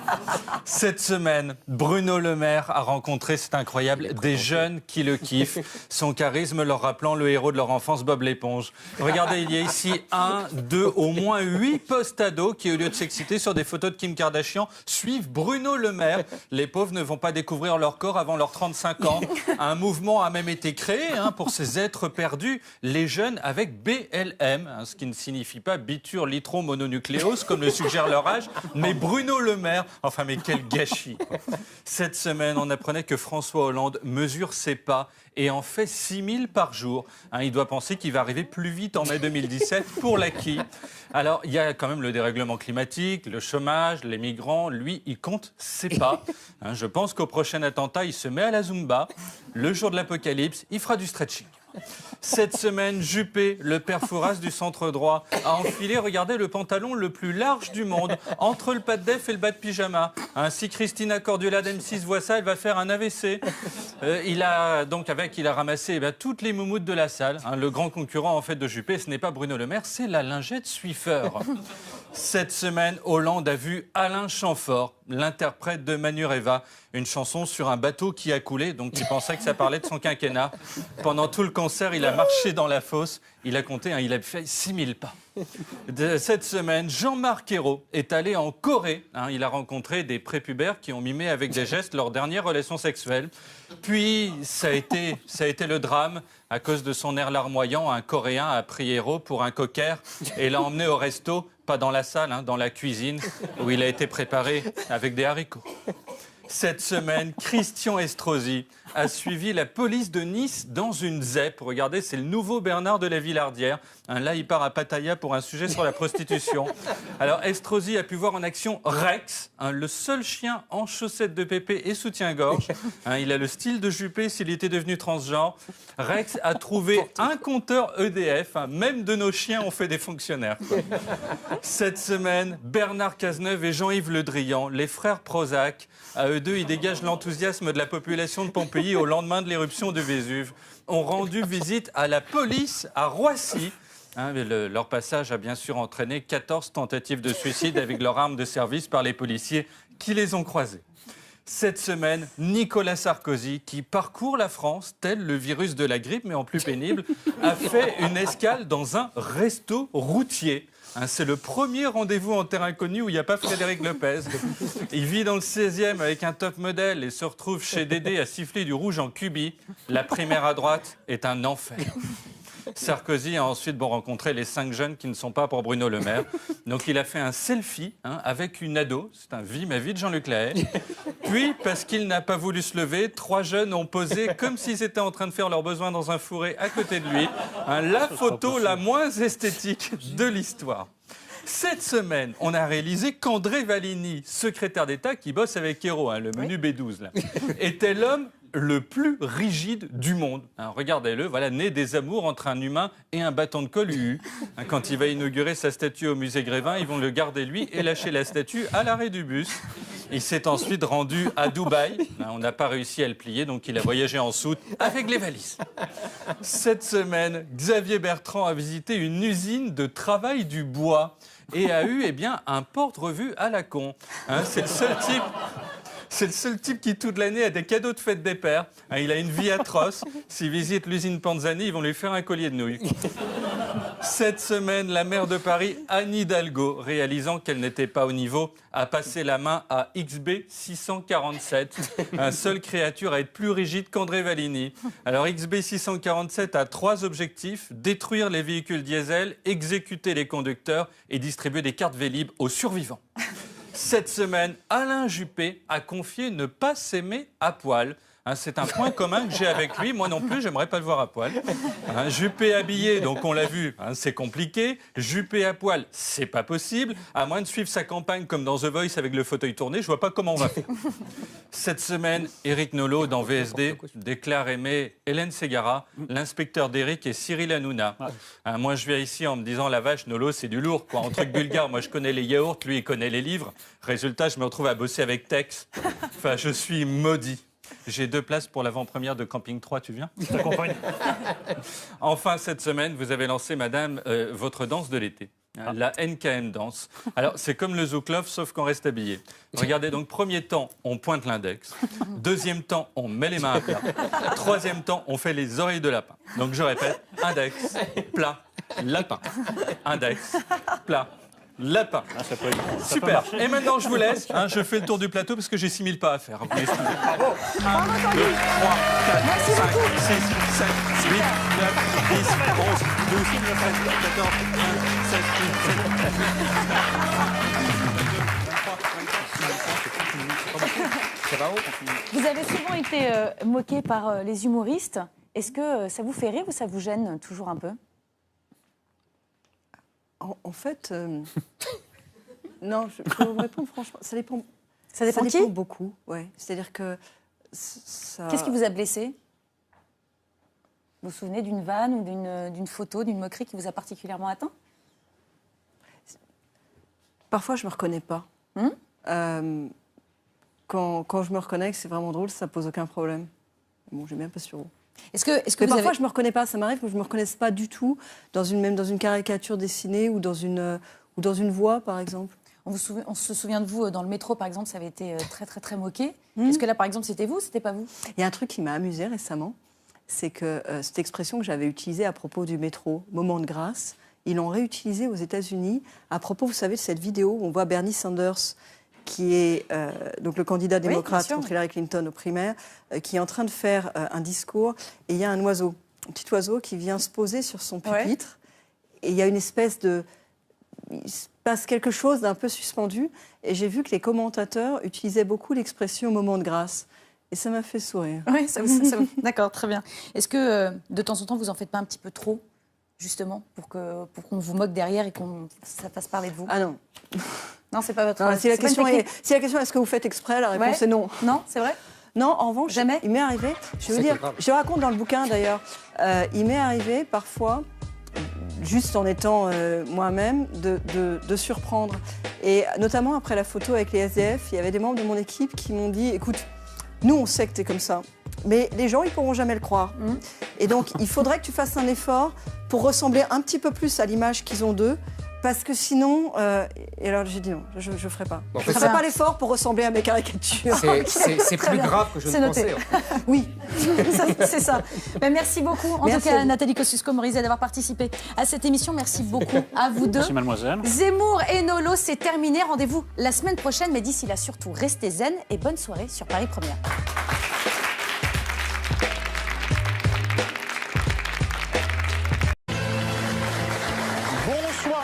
Bienvenue à la 28e de Zemmour et Nolot. Zemmour parce que c'était lui, Nolot parce que c'était moi, d'accord sur rien, mais prêt à débattre de tout, et l'expression prend ce soir tout son sens. Car Éric, tu as profité lâchement de ma présence à Cannes pour faire des tiennes à Paris. Je me suis absenté 8 jours. Et une nouvelle affaire Zemmour, je résume les faits. Tu as contesté les premières mesures de la garde des Sceaux, Christine Taubira. Alors là, tu as entièrement le droit, la démocratie. Non, j'ai pas le droit. Non, j'ai pas le droit. J'ai pas le droit. Certains ont été choqués, les autres ont été surpris. Moi, je suis du côté des surpris. Je voudrais te poser 2-3 questions. Ensuite, on parlera d'autre chose. Non, mais tu as vu, dès que c'est pas que je profite de ton absence, c'est que dès que tu n'es pas là, mon ange gardien s'en va. Et alors, les méchants en profitent pour m'attaquer. C'est comme ça. Mais je suis de retour. Première question que je voudrais te poser. En quoi le rétablissement du délit de harcèlement sexuel que prône Mme Taubira est-il spécialement dirigé envers les hommes blancs? C'est ce qui ressortait de ton, éditorial. Nolot. Oui, ça te fait du bien. Mais non, c'est un raccourci. Ça fait du bien d'être de l'autre côté. Je t'explique. Vas-y. On a 2 minutes. 1 minute. Comment est né ce papier? Tu vas voir, c'est un papier de journaliste, un vrai. C'est-à-dire que le mardi matin, parce que le papier est sorti le mercredi, je vois 2 unes, celle de Libération, harcèlement sexuel, vite une loi, comme si C'était vraiment le sort de la France en dépendait. Et la une du Figaro qui disait Taubira, scandale, elle va supprimer les tribunaux pour les multirécidivistes alors qu'ils n'ont même pas été encore mis en place, etc. Donc, pour les mineurs multirécidivistes. Donc je me suis dit, tu vois, c'est un réflexe à la fois de journaliste et idéologique, c'est amusant. Il n'y a pas d'un côté les laxistes et les répressifs, mais chacun a sa répression et chacun a son laxisme. Et donc, ça serait amusant de confronter les deux. Mais tu as parlé d'homme blanc quand même. Oui, de mâle blanc. Parce qu'en fait, tu sais bien, tu m'as lu, toi, dans Le Premier Sexe. C'est une réflexion que je fais depuis longtemps. Alors, on peut ne pas être d'accord, on peut être d'accord. C'est-à-dire que je pense qu'aujourd'hui, on est à front renversé avec le 19e siècle et avec, d'ailleurs, toute l'histoire en général. Avant, c'était la sexualité féminine qui était diabolisée. C'est-à-dire que la femme était accusée, quoi qu'il arrive, quoi qu'elle ait fait, c'était elle la tentatrice, la diabolique tentatrice. Aujourd'hui, je pense... Encore une fois, on peut ne pas être d'accord, mais je pense, avec d'autres, comme Philippe Muret, etc., que c'est la sexualité masculine qui est diabolisée. D'accord. Et donc, je voulais montrer que la précipitation de Madame Taubira à faire cette loi, parce que franchement, si le Conseil constitutionnel a annulé la loi, c'est que c'était très flou. Moi, j'en ai assez, il y en a beaucoup d'autres, de ces lois pas du tout précises juridiquement. Et en même temps, parallèlement, on voyait qu'elle avait, disons, une tendresse pour ses enfants, comme elle dit, pour lesquels moi j'ai peu de tendresse, qui violent, qui agressent, qui volent, qui trafiquent, qui tuent même parfois. Je veux dire, il y avait ce rapprochement m'a tenté et je l'ai payé cher. D'accord. Deuxième point, est-ce que tu ne prends pas un peu à la légère le délit de harcèlement sexuel qui dépasse de loin la gaudriolesque main aux fesses, mais qui peut tourner au drame? Et on voit des drames de harcèlement sexuel. Peut-être que je prends ça à la légère. Moi, je pense que ça devrait se régler dans une société civilisée, pas devant les tribunaux. Peut-être que j'ai tort. On peut en discuter. D'ailleurs, Madame Bachelot sera en désaccord avec moi et ça m'intéresse d'avoir son avis. Je n'en doute pas. Mais je pense que c'est un point de vue idéologique. Non, ce qui est scandaleux, c'est qu'on m'a fait un procès en sorcellerie. Très bien. On a dit que j'attaquais Madame Taubira parce qu'elle était noire. Faut arrêter, là, le délire. Non, si on n'a plus le droit de contester Madame Taubira parce qu'elle est noire, alors il faut le dire. Voilà pour ton actualité, Zemmour. Mais nous aurons d'autres débats ce soir, puisque dans quelques minutes, nous rejoindra un bleu en politique, un bleu marine plus précisément. Louis Alliot, numéro 2 du Front National, viendra nous parler de ses espoirs pour les législatives et des habits neufs de son parti. Puis, dans la deuxième partie de l'émission, nous recevrons un académicien engagé qui a joué Sarkozy à la dernière présidentielle, mais qui jouera bientôt Mitterrand à l'écran. Jean d'Ormesson sera notre dernier invité de la saison. Mais tout d'abord, nous recevons l'ancienne ministre des Solidarités et de la Cohésion sociale. Ça tombe bien, la solidarité et la cohésion, c'est justement ce qui manque ces derniers temps à son parti, l'UMP, où fait rage la guerre des chefs. Nous accueillons Roselyne Bachelot. Bonsoir, madame. Bonsoir, madame. Merci d'avoir attendu aussi longtemps et pardonnez-nous. Oh non, mais je me suis régalé en vous écoutant, monsieur Zemmour. Oui, vous avez écouté très sagement. J'ai vraiment envie de vous demander votre réaction à ce premier échange. Oh, une fois encore, je ne serais pas du tout d'accord avec Éric Zemmour. Vous m'auriez déçu. Mais on le sait depuis longtemps. On le sait depuis très longtemps. On s'affronte frontalement sur des sujets d'égalité des droits entre hommes et femmes. Et là, effectivement, il y a un vide juridique. Il y avait une loi mal ficelée, j'en suis d'accord. Et le Conseil constitutionnel l'a annulée sans doute à raison sur le plan juridique. Maintenant, il y a un vide juridique qui pénalise très gravement des femmes qui sont victimes de harcèlement sexuel. Et c'est, comme l'a dit très justement monsieur Nolot, c'est pas uniquement des histoires de gaudrioles. Il y a des personnes qui sont vraiment menacées dans leur intégrité physique et psychique par le harcèlement sexuel dans l'entreprise, dans le milieu familial, dans le milieu social, et il faut très vite faire une loi. Ce n'est pas difficile parce que nous avons évidemment, quand j'étais ministre en charge de l'égalité entre les hommes et les femmes, dans le service en charge de cela, avec la chancellerie, nous avons des textes prêts. Donc ça ne demande pas un travail considérable et ça remplira, son comblera un vide juridique. Dernier mot sur ce sujet. Un dernier mot et une phrase uniquement, mais qui va amuser Madame Bachelot, même si ça va l'agacer. La phrase de Philippe Muret, vous savez, qui résume l'époque et qui dit « Au désir de pénis a succédé le désir de pénal ». Vous ne m'empêcherez pas de penser que le regretté Philippe Muret n'avait pas tout à fait tort sur l'évolution de la société. J'aime beaucoup Philippe Muret, surtout quand Fabrice Lucchini le dit. Absolument. C'est absolument génial, mais il peut dire aussi des âneries. Non, je ne crois pas. Mais simplement, il pousse comme moi, si j'ose dire. Vous comprenez? Voilà je vous pour sens très l'affaire. malheureux dans, votre rôle de victime, mais vous pouvez être une vraie victime, donc je vous pardonne. Merci. Il le cache bien. Madame Bachelot, pour commencer, avant d'entrer vraiment dans le vif du sujet, trois petites questions toutes simples qui appellent des réponses du même calibre. En plus, c'est pas pour nous, c'est juste pour avoir des reprises AFP. Vous savez, Première question. Faut avouer à moitié pardonner. En fait, c'est pour vous qu'on le fait. Merci de vous occuper de mes intérêts. Quand on peut aider les invités, nous, on n'hésite jamais. Rayon UMP, est-ce que vous penchez davantage vers Copé, Fillon, et maintenant il faut ajouter vers Juppé?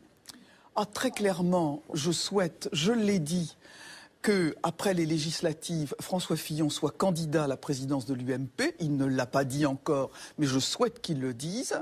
Et bien entendu, je ferai campagne à ses côtés pour cette présidence de l'UMP. Pour moi, il n'y a pas de langue de bois, ni de faux semblants. Et d'après vous, le président doit forcément être le candidat à la présidentielle ou non? D'accord. Non, pas du tout. Pour moi, parce que ça a été ça, jadis, vous savez bien. Oui, mais justement, on est passé à une autre phase. Okay. Je trouve d'ailleurs qu'on a eu bien tort dans ma famille politique de pas faire les primaires plus tôt. De brocarder les primaires du Parti Socialiste. Moi, j'ai trouvé que c'était une excellente formule. Oui, mais je l'ai dit au moment où on ne le disait pas. Vous m'en rendrez justice. Et je souhaite que le président de l'UMP soit donc élu par les militants à l'issue d'une campagne. Je souhaite évidemment qu'il y ait des primaires pour que tout le monde joue à armes égales. Je trouve que c'est une proposition qui pourrait recueillir un certain consensus. Deuxième question. Au second tour des législatives, imaginons que vous ayez le choix entre le FN et le PS. Vous votez pour qui? Pour le PS. Sans hésitation? Sans hésitation. Pour quelle raison? Parce que le FN veut nous tuer alors que le PS veut nous vaincre. À moins que ça appelle un commentaire de Zemmour, je trouve que la réponse n'est pas mal. Mais la réponse est formidable, mais il y a un problème avec votre électorat. D'accord, on va y revenir. Vous savez, monsieur Zemmour, moi je me bats pour des principes, des idées. J'avais une grand-mère qui était une abolitionniste, une militante contre la peine de mort, à un moment où il n'y avait pas 1% des Français qui étaient contre la peine de mort. Non, mais on y reviendra après si vous le voulez bien. Et tous les combats que j'ai menés, finalement, j'étais très seule. Mais oui, justement. Et j'ai été rejointe à la fin. Je vais y revenir après. Donc, on va y revenir. La dernière question, c'est la plus difficile. Vous pouvez appeler un ami ou demander l'avis du public. Pour partir en vacances, vous choisissez Zemmour ou Nolo? Je crois que je vous prends ni l'un ni l'autre. J'ai cru que vous alliez vous en tirer en disant avec les deux, ce qui était peut-être un peu présomptueux, mais celle-là n'est pas mal. Alors repassons à un sujet sérieux. Vous savez que vos opposants ont rebaptisé l'UMP Union des mauvais perdants parce que on voit se développer un drôle de discours en disant mais Nicolas Sarkozy a perdu de justesse, il aurait suffi que 500 000 voix se portent d'un candidat sur l'autre pour que le résultat fût inversé. Est-ce que vous êtes dans cette tournure d'esprit ? Écoutez, moi je ne veux pas trancher dans cette affaire qui ne le sera sans doute jamais. J'ai un regret en tout cas dans cette campagne. Parce que souvent on demande est-ce que vous regrettez quelque chose ? Je trouve extrêmement dommage, et je l'ai vu dans tous les meetings, dans toutes les réunions que j'ai tenues, c'est que nous n'avons pas assez défendu notre bilan social. J'ai été ministre de la Santé, puis ministre de la Cohésion sociale. Et vraiment, dans cette Europe en crise, la France est le seul pays où on n'a pas taillé dans les budgets sociaux, où on a gardé, augmenté les salaires des fonctionnaires, garanti le niveau des pensions, créé le revenu de solidarité active, augmenté de façon très importante les minima sociaux. On pourrait même nous le reprocher. C'est ce que j'allais dire, c'est ce que nous reproche l'Europe d'ailleurs. Mais voilà, et c'est tout à fait curieux que les Français nous reprochent plutôt le contraire. Et très souvent dans ces meetings, j'ai vu une chose que je n'avais jamais rencontrée. Je voyais des militants ou des sympathisants sortir un papier, un crayon, noter les chiffres que je donnais et me dire mais pourquoi on ne nous dit pas ça ? Et c'est sans doute le regret que j'ai dans cette campagne électorale, dans cette campagne présidentielle, c'est que Nicolas Sarkozy n'ait pas suffisamment défendu son action sociale. Zemmour à ce premier sujet. Alors moi je pensais que vous auriez un autre regret, mais évidemment vous ne le direz pas. C'est que moi j'ai suivi comme vous évidemment la campagne de Nicolas Sarkozy, inspirée en particulier par Patrick Buisson et écrite, si j'ose dire, par Henri Guénaud. De droite, on rappelle à chaque fois le conseiller de droite. Et c'est qu'il a fait une campagne qui est exactement le contraire de tout ce que vous pensez. C'est-à-dire que, et vous le savez mieux que moi, il a contesté Schengen, il a déclaré qu'il y avait trop d'immigrés, il s'est déclaré hostile, il l'a dit. Il s'est déclaré hostile au mariage homosexuel et à l'adoption des enfants par les couples homosexuels. Il a critiqué les syndicats. Enfin, c'est exactement le contraire, quasiment, de tout ce que vous pensez et de tout ce que vous avez dit et fait. Et pourquoi je vous dis ça, et je finirai là-dessus? Je pense qu'il y a un décalage aujourd'hui qui me frappe beaucoup. Je vois, c'est géographique, sociologique, idéologique. C'est un décalage de classe. C'est-à-dire que le libéralisme économique a contaminé le libéralisme culturel. Et vous êtes, vous, à l'intersection de ces deux-là. C'est-à-dire que vous êtes beaucoup plus près de la gauche sur tous les problèmes de société que de la campagne de Nicolas Sarkozy. Ça va être dur de parler après Éric Zemmour, parce que je pense que l'émission sera terminée. Mais voilà, j'ai fini. Donc en fait, vous êtes en décalage par rapport à l'électorat de Nicolas Sarkozy. Vous avez très bien compris. Et de la campagne. Je vais vous dire que je suis une femme politique adulte. Quand je suis aux côtés d'un homme politique, et non pas derrière lui, je ne suis pas d'accord avec tout. J'ai regretté, par exemple, sa position sur le mariage homosexuel. Mais il me paraissait que dans la situation actuelle, qui est marquée par un contexte de crise en Europe et dans le monde occidental, sans précédent, et dans ce contexte-là, j'ai soutenu Nicolas Sarkozy parce que, et je continue de le penser, il était le mieux à même d'affronter la crise et d'y apporter des solutions. Et que j'ai donc j'ai mis de côté certains sujets qui me tenaient à cœur parce que j'ai pensé d'abord au bien du pays et à la façon dont il fallait le gérer. Et je n'acceptais pas finalement.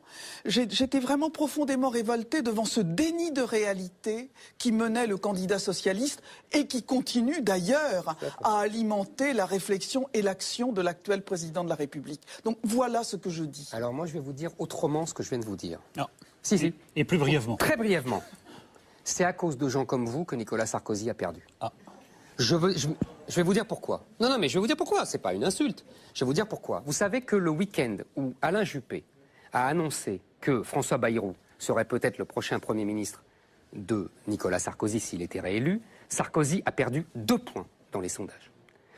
Je veux dire par là que cette ligne que moi j'appelle bourgeoise, que vous appelleriez vous centriste, modérée, de l'UMP, est tellement détestée par l'électorat populaire de Nicolas Sarkozy qu'il y a une partie de l'électorat populaire qui avait voté Sarkozy en 2007, qui a voté soit Marine Le Pen en 2012, soit qui s'est abstenu, soit qui a voté blanc. Vous avez remarqué qu'il y a eu 2 millions de votes blancs. Donc, c'est pas ce que je veux dire, c'est que, bien sûr, vous avez fait preuve de responsabilité, vous n'êtes pas d'accord avec tout, mais vous suivez, je comprends bien. Mais moi, je vais plus loin. Je pense que c'est vous, et les autres, et Kosciusko Morizet en porte-parole, qui, pour moi, est une erreur monumentale par rapport à la campagne, évidemment, pas en soi, vous avez bien compris. C'est un décalage, c'est l'incarnation de la bobo, c'est exactement le contraire de cette campagne populaire qu'essayait de faire Nicolas Sarkozy. Là, l'électorat populaire s'est dit, en vous voyant, vous collectivement évidemment, il y a un loup. Il veut nous arnaquer. Vous avez une vision caricaturale de l'électorat de la droite et du centre et je ne la partage pas. C'est pas la première fois que j'entends caricatural à propos de Zemmour, c'est bizarre. Les chiffres, Madame Bosch-Bachelot, les chiffres. Nous présenter comme des va-t-en-guerre uniquement animés par des sentiments bas, vulgaires et des sentiments d'exclusion, ce n'est pas la réalité. C'est pas ce que je dis. Ce n'est pas la réalité des militants UMP que je rencontre un peu. Ah non, je vous assure, Madame Bachelot, c'est pas ce que je dis. Et véritablement, moi, je fais campagne actuellement pour nos candidats aux législatives. Et je dois dire que le candidat que je compte soutenir à la présidence de l'UMP fait véritablement un tabac auprès de ses militants. Mais ce qui va dans le sens de Zemmour tout de même, c'est que vous êtes pratiquante du tweet, que vous faites rimer avec sweet. Et alors c'est très intéressant parce que voilà ce que vous écrivez par exemple. Lundi à 16h, je rencontre Marisol Touraine et mardi matin, je prends un café avec Najat Belkacem. Occasion républicaine de leur dire bonne chance. Ou franchement, si le jean de Duflo est fabriqué en France, elle a bien fait de le porter au Conseil des ministres. Est-ce qu'on n'est pas quand même, mais c'est valable aussi pour le PS, est-ce que c'est pas devenu une fiction l'UMP et le PS, c'est-à-dire que les regroupements devraient se faire de manière transversale? On voit bien qu'il y a des gens qui sont plus proches, disons, du PS, à l'UMP, d'autres qui sont plus proches du Front National, je pense à la droite populaire. Est-ce que ces grands rassemblements ne sont pas devenus un peu obsolètes et ne correspondent pas à ce que vous pensez réellement? Moi, je ne suis pas d'accord. Je suis une républicaine. Quand il y a un nouveau gouvernement qui est nommé, je trouve qu'il est tout à fait normal de faire une passation de pouvoir qui soit une vraie passation de pouvoir. Ça ne veut pas dire que je partage les thèses de Madame Touraine. Je prends un exemple. On nous a annoncé l'augmentation de 25% de l'allocation de rentrée scolaire. Très bien, merveilleux. Vous avez vu les attendus ? Cette mesure va être financée par des mesures qui seront prises dans la loi de finances de la sécurité sociale pour 2013. C'est-à-dire qu'on a une fois de plus fait de la politique sociale à crédit. Mais comment vont faire les caisses d'allocation familiale pour payer les 400 millions d'euros que coûte l'augmentation de l'allocation de rentrée scolaire alors que les recettes n'ont pas été décidées en face ? C'est très intéressant ce que vous dites, Madame Bachelot, parce que là, vous voyez, c'est un désaccord réel, vous avez tout à fait raison, mais c'est un désaccord de gestion. Vous êtes en désaccord sur la gestion, mais vous n'êtes pas en désaccord sur la politique. Et ce que vous appelez républicain... Oui, sur l'idéologie. Je suis absolument en désaccord. C'est de la gestion, ça. Non, c'est pas de la gestion. Bah, si, c'est de la gestion. Je suis absolument où est-ce qu'on prend l'argent, où est-ce qu'on prend pas? Je suis absolument en désaccord, deuxième exemple, sur le fait de revenir sur la réforme des retraites. C'est une réforme absolument capitale. C'est de la gestion. C'est de la gestion. C'est ce que je vous dis. Vous êtes d'accord avec les... Non, mais... C'est pas de la réforme de gestion. C'est une philosophie. Non, la réforme des retraites. Nier que l'allongement. Ils vont faire ça à la marge, vous savez bien. Nier que l'allongement de la durée de la vie. Ah, c'est moi qui joue ma Bachelot, alors. Soit un élément tout à fait capital. Alors là, vraiment. Alors, je vais vous poser... J'ai l'impression que vous appelez courtoisie républicaine, en fait, complicité de classe. Parce que moi, je pense qu'aujourd'hui, vous êtes en complicité. C'est des bourgeoises. Toutes les socialistes qui arrivent. Vous savez très bien, comme vous. Donc c'est pas une insulte dans ma bouche. Bon, j'espère. Non, mais je rétablis pas la guillotine, ils veulent la rétablir pour moi, je vais pas la rétablir pour vous. Ne vous inquiétez pas. Pendant qu'on y est. Ne vous inquiétez pas. Non mais, je vais poser la question de Zemmour plus directement. D'ailleurs, ce sera pas difficile. On se dit, en vous regardant, que vous pourriez incarner l'ouverture dans un prochain gouvernement Hollande. Enfin, héros pour être précis. Monsieur Nolot, oui. Droit dans les yeux, je vous le dis. Qui quitte sa mère finit toujours sur le tam-tam.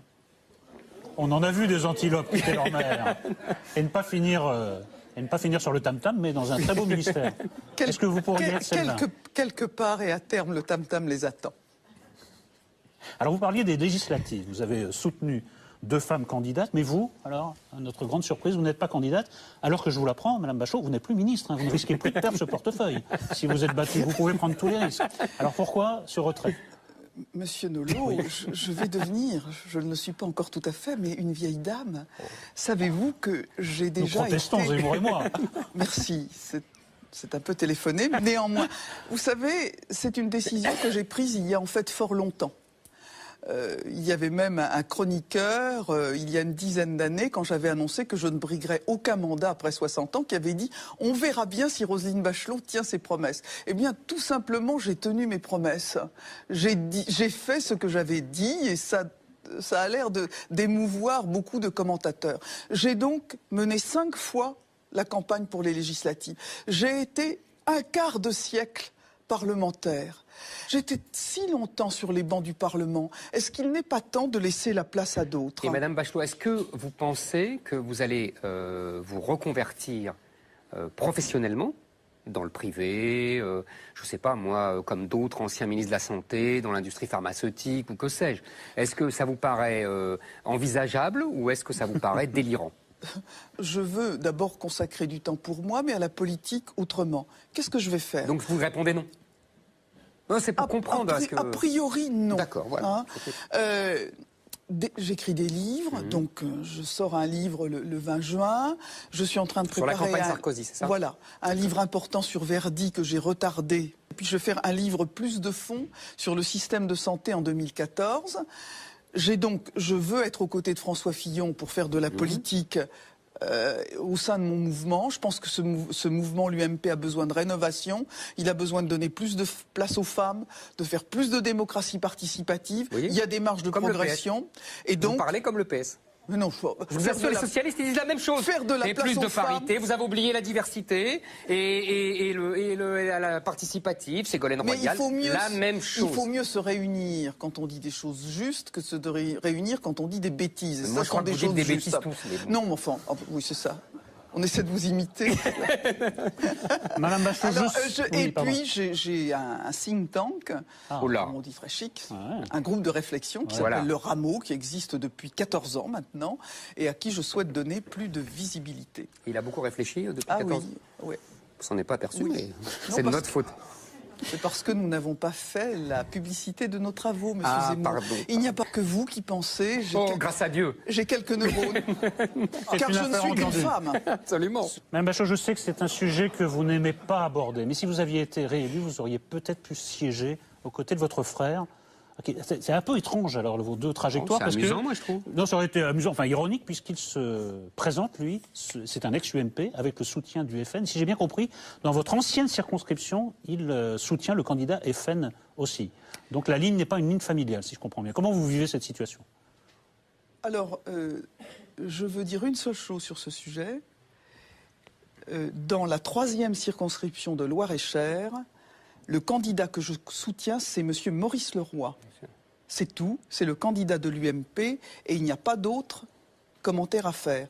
Quant à ma circonscription, la circonscription qui m'a fait l'honneur de m'élire 5 fois de suite, le candidat que je soutiens est M. Paul Jeannetot, point barre. Le reste appartient à la sphère privée, c'est tout le commentaire politique que j'ai à faire. Mais vous avez le droit. Après tout, vous savez, il y a une très jolie phrase de Marcel Proust que j'aime beaucoup, qui est « L'amitié n'est pas l'accord des opinions, mais la contiguïté des esprits ». Vous avez le droit d'avoir un frère qui n'est pas d'accord avec vous, et il a le droit d'avoir une sœur qui n'est pas d'accord avec lui. Vous avez fini les commentaires. Mais non, mais franchement, faut arrêter, c'est pas... Alors, c'est devenu en quelques semaines l'Arlésienne, Nicolas Sarkozy. Alors, est-ce que vous avez des nouvelles de Nicolas Sarkozy? Est-ce que, oui ou non, il va revenir dans le jeu, puisque tout le monde a l'air de vouloir revenir dans le jeu en ce moment? Est-ce que lui aussi va se mêler à l'arène politique bientôt? Je ne sais pas. Je n'ai pas de nouvelles de Nicolas Sarkozy. Vous avez eu une formule très drôle. Vous avez dit arrêtez la politique, même pas en rêve. Donc c'est votre réponse. Oui, alors je pense qu'à terme, Nicolas Sarkozy aura du mal à ne pas revenir. S'occupera de politique, ça l'intéressera. Comment le fera-t-il? Il n'aura besoin ni de mes conseils, ni de mes ordres, j'en ai le sentiment. Est-ce que vous le souhaitez? Voilà, vous posez la question comme ça peut-être. Si elle soutient Fillon, non. Qui le sait? Madame Bachelot, merci d'être passée par notre plateau. On continue de parler des législatives. Bernadette déclare qu'il y a du Chirac dans NKM. D'ailleurs, l'ancien président la surnommait l'emmerdeuse. Polytechnicienne, décalée au franc-parler, la députée de l'Essonne se lance dans la primaire Les Républicains. Et elle est ici pour nous en parler. C'est Nathalie Kosciusko-Morizet.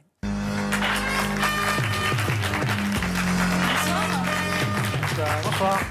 Prenez le temps de vous installer. Alors, avant de commencer notre entretien, j'ai quelques toutes petites questions à vous poser, si vous le voulez bien. C'est le QCM.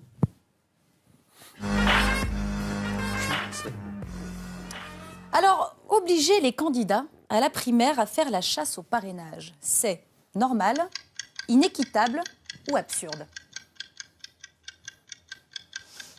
C'est surtout compliqué pour vous. On va y revenir. Ce qui est normal, c'est qu'il y ait des conditions. Pour éviter les candidatures farfelues. Ce qui est inéquitable, c'est qu'on les change au cours de route. Expliquez-nous comment ça s'est passé hier soir. Il a été décidé de modifier en cours de route les règles du jeu. Et d'abord, ce n'est pas un très bon présage, parce que quand on change les règles à son avantage, c'est qu'il y a un problème. À l'avantage de qui? À l'avantage d'un espèce de trustee, de candidat qui voudrait rester dans un entre-soi. C'est pas non plus un bon signal à l'attention des électeurs, parce qu'évidemment, ça rend méfiant. Normalement, c'est la primaire de l'alternance. On essaye d'attirer tous les électeurs, les Français, qui veulent l'alternance.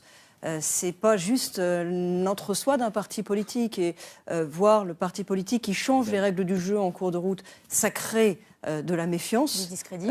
Bref, je trouve que c'est pas un bon signal. Pardonnez-moi, il faut expliquer aux gens que c'était pour interdire les parrainages d'élus de gauche. Il me paraît normal, à moins de supprimer la primaire. Moi, vous savez, je suis contre la primaire. C'est contre la 5e République, la primaire. Puisque, effectivement, on met l'élection présidentielle dans le parti. Donc ça, on sera d'accord. Mais à partir du moment où vous acceptez le principe de la primaire, vous ne pouvez pas dire qu'il y a des parrainages d'élus, des Verts ou des socialistes qui vont vous permettre d'être candidate. Ça, c'est inadmissible pour les électeurs. Sauf que, si vous voulez, ça avait été débattu il y a un an. Oui, d'accord. Les règles de la primaire, elles ont été fixées. Ils sont un peu lents chez aux Elles ont été fixées il y a un an. Et il y a un an, on a débattu des règles d'accès à la primaire et on a dit voilà, il faudrait 2500 adhérents, les Républicains, qui marquent la proximité avec la droite et le centre. Et puis 250 grands élus, du profil de grands élus en fait qui peuvent parrainer pour l'élection présidentielle. Et ceux-là, on ne leur demande pas d'appartenance partisane parce que c'est le pilier des 2500 adhérents des Républicains qui marquent l'appartenance partisane. Les autres, c'est pour marquer la surface politique. On en a débattu. À l'époque, moi je le sais parce que j'étais numéro 2 du parti, j'ai participé à ces réunions. On en a débattu et on a choisi ça et on l'a validé. Et un an après, pour écarter en fait une sensibilité politique, pour faire le tri, on change les règles du jeu. Moi, je dis seulement que changer les règles du jeu en cours de route, c'est pas envoyer un signal de confiance. Mais est-ce que vous comprenez, par exemple, Frédéric Pechnard qui dit c'est une idée un peu baroque d'aller chercher des voix à gauche. Est-ce que vous comprenez Brice Hortefeux aussi, qui a moqué ce... Il fallait pas l'accepter, alors. Vous pouvez dire, on peut avoir tous les débats qu'on veut sur le fond. Moi, je dis, si vous commencez à changer cette règle-là, laquelle vous changerez demain ? Et d'ailleurs, hier, au bureau politique des Républicains, c'était frappant, il y a eu président du comité d'organisation de la primaire, président du parti, qui sont intervenus l'un et l'autre en disant, bah oui, peut-être qu'on changera encore la charte pour la primaire. Après, ah bon Mais alors on s'arrête quand Si vous voulez, on essaye, j'insiste. Pour moi, ce qui est important dans la primaire, j'entends, M. Zemmour, que vous n'aimez pas le principe de la primaire. Voilà, je comprends très bien, on peut en débattre. Mais à partir du moment où on fait une moi primaire, aussi. Le principe, c'est de mobiliser le plus en amont possible les électeurs, mobiliser les Français. Vous vous souvenez, au moment de la primaire socialiste, on avait regardé avec attention combien il y en avait qui étaient... Ils avaient annoncé 1 million, il y avait eu 2,7 millions, 2,9 millions. Ça avait donné de la force aux candidats, ça avait donné du souffle. Donc, il faut faire venir les Français. Et là, en fait... mais les Français de droite, on a l'air... On a l'air de réduire. Mais tous ceux qui veulent l'alternance. Dominique Bussereau, par exemple, est intervenu hier de manière très juste en disant, écoutez, ceux qui sont des déçus du hollandisme, ce serait bien qu'ils viennent. Si on essaye d'attirer seulement en 2017 les Français qui ont voté Nicolas Sarkozy en 2012, vous savez quoi, ça ne fait pas une majorité et c'est pour ça qu'on a perdu en 2012. Donc ce serait bien d'en avoir d'autres. Mais enfin, le message qui vous est envoyé, c'est que vous ne faites plus partie de la famille, quoi, quand même. En fait, il faudrait peut-être en tirer les conséquences. Parce que là, c'est presque dirigé contre vous exclusivement. Moi, j'écoute. Moi, à votre place, c'est comme ça que vous l'avez pas de conseils, évidemment. Vous savez quoi ? J'écoute les messages des Français. Moi, je porte dans la primaire une sensibilité politique qui ne reçoit pas en général le soutien d'Éric Zemmour, mais qui en reçoit d'autres et qui est pour le moment. Alors, ils sont tous sur le même créneau dans la primaire. On a des candidats qui défendent tous le même point de vue. Moi, j'en défends un autre. Par exemple, sur des questions comme le Nini. Tous les candidats à la primaire ont été pour le Nini, pour renvoyer dos à dos le Front National et le Parti Socialiste. Moi, j'ai défendu l'idée qu'on ne renvoyait pas dos à dos le Front National et le Parti Socialiste. Au moment des élections régionales, les Français, dans leur vote, ils ont donné plutôt raison à ma position. Sinon, dans le Nord-Pas-de-Calais, Picardie, en région PACA, dans le Grand Est, il y aura eu des présidences nationales. Donc cette sensibilité-là, en tout cas, l'électorat de gauche vous a donné massivement raison, quitte à voter pour des gens de droite. Vous avez raison. Une partie de l'électorat de droite. Vous avez raison. Regardez ce qui s'est passé dans la région. Là-dessus, vous avez raison. Et donc cette sensibilité-là, ça veut pas dire que vous aviez raison sur le principe, mais vous avez raison dans les faits. Dans les faits, moi, j'entends très bien qu'on puisse ne pas être d'accord. Mais je ne demande pas forcément qu'on soit d'accord avec moi. Je demande qu'on reconnaisse que c'est sensibilité qui existe, y compris dans le pays. Et je trouve qu'elle doit pouvoir être représentée à la primaire. Sinon, s'ils sont tous à défendre la même chose, ça ne va pas être très intéressant. Et concrètement, vous en êtes où ? Vous les avez, les 20 parlementaires, les 250 élus Ça avance bien. Et le paradoxe, d'ailleurs, c'est que le type d'opération d'hier soir, en fait, aide beaucoup. Mais non, c'est pas ça, c'est que ça aide beaucoup. Parce que vous avez toute une série de parlementaires pour dire on n'est pas forcément d'accord avec toi sur tout, mais on trouve qu'en effet, cette voix doit pouvoir être entendue. Et d'ailleurs, le jour venu, et c'est pas aujourd'hui, c'est pour septembre, le dépôt des parrainages. Le jour venu, moi, c'est aussi la question que je poserai aux parlementaires. Est-ce que vous êtes prêts à faire un acte démocratique qui est de donner un parrainage pour que cette voix puisse être entendue, d'accord ou pas d'accord avec tout. Je comprends très bien, j'accepte très bien qu'on ne soit pas d'accord avec moi, surtout, je suis pour la liberté de conscience. Ok. Deuxième petite question, la mise en examen d'un candidat à l'élection présidentielle. Ça disqualifie, c'est très compliqué ou ce n'est absolument pas gênant? Eh bien écoutez, moi je trouve que c'est les électeurs qui doivent décider dans tous les cas. Autrement dit, une mesure judiciaire ne doit pas détourner un candidat de pouvoir se présenter au suffrage des électeurs, pas plus qu'une mesure administrative ne doit détourner une candidate de pouvoir être candidate à la primaire. On ne peut pas faire un équivalent. Non, il n'y a absolument pas d'équivalence. Il n'y a pas d'équivalence. Mais vous avez raison. Vous avez compris. Vous avez compris. J'ai compris que vous plaidiez pour votre propre. Ça fait 2 fois que je lui donne raison. Vous avez compris le clin d'œil. Ce que je veux dire, c'est que le principe de l'élection, c'est que les électeurs tranchent. Ah, mais moi, je suis d'accord. Et le principe de l'élection, c'est que les électeurs tranchent. Mais les électeurs, ils sont elle a raison. Mais les électeurs, ce n'est pas les juges qui choisissent les tant candidats. Tant que c'est transparent, tant qu'on sait, ils choisissent. Je ne demande pas que ce soit les juges qui fassent les élections. Je demande juste qu'à partir d'une certaine gravité d'accusation, des accusations qui ne sont pas contestées sur le fond, mais juste sur la forme. On essaie d'échapper au procès par des vices de procédure. Il me semble qu'il y a une obligation morale à partir d'un certain degré. Il ne s'agit pas que les juges, c'est simplement la responsabilité morale de l'apprenti candidat. Mais attendez, Monsieur Molot, là, vous renvoyez à la responsabilité morale de chacun. Absolument. Ça, c'est le choix personnel du candidat. Moi, ce que je dis simplement, c'est que pour ce qui est des règles collectives... Mais c'est aussi la question, hein. Bah non. Moi, vous me demandez mon avis pour ce qui est... Ça n'est absolument pas gênant. Moi, je trouve que d'un point de vue moral, c'est gênant. Évidemment que c'est gênant, parce que ça va gêner les électeurs. Mais ce que je veux dire, c'est que c'est un choix personnel. C'est un choix personnel du candidat, et c'est les électeurs après qui tranchent. Et moi, je ne trouve pas qu'une mesure judiciaire devrait s'interposer plus qu'une mesure administrative. Simplement, j'aimerais qu'on n'oppose pas des mesures administratives. Ok. Troisième question. Dans le cas d'un... Monsieur... 2 fois raison, ça on arrête là. Vous êtes sur la mauvaise on arrête là, c'est pour sur la mauvaise pente. On va poursuivre. Troisième question. Dans le cas d'un duel au second tour entre François Hollande et Marine Le Pen en 2017, vous voterez Hollande, vous voterez Le Pen ou vous vous abstiendrez? Hollande. Mais je l'ai dit très clairement. Et je vais un peu plus loin. Moi, je ne l'ai pas seulement dit, je l'ai écrit. C'est-à-dire que j'avais trouvé, lors des élections cantonales, à l'époque ça s'appelait les cantonales de 2010, que le débat n'avait pas été vraiment purgé. J'ai écrit un livre qui s'appelait Le Front antinational pour dire pourquoi je m'opposais à cette idée du ni-ni. Pourquoi je ne voulais pas qu'on renvoie dos à dos Front National et le Parti Socialiste. À l'époque, d'ailleurs, j'étais ministre numéro 3 du gouvernement. La position n'a pas fait un tel scandale. Et puis d'un coup, en décembre dernier, elle n'a plus pu être entendue à la direction du parti. Et moi, je me suis demandé si ce n'était pas parce que, précisément, en décembre dernier, les Français y avaient fait droit au moment des élections régionales. Parce qu'au moment des élections régionales, les Français, ils ont dit ça. Ils ont dit, on n'applique pas le nini. Pour nous, on ne le met pas sur le même plan. Ça ne veut pas dire qu'on est devenu socialiste pour les électeurs de droite. Ça veut dire juste que entre les deux, on fait une hiérarchie. Très bien. Et dernière question, être une femme chez les Républicains, c'est une partie de plaisir, c'est un chemin de croix permanent où la question ne se pose pas. La première question est formidable. Alors, je vais vous dire un truc. Moi, j'évite de me la poser. C'est vrai. C'est-à-dire que ça ne vous traverse pas l'esprit? Non, mais bien sûr que ça traverse l'esprit. Vous êtes perpétuellement renvoyé à la question du genre. Mais ce que je veux dire, c'est que si vous commencez à vous la poser, vous vous mettez à anticiper les discriminations. C'est-à-dire qu'après, le verre est dans la tête, si vous voulez.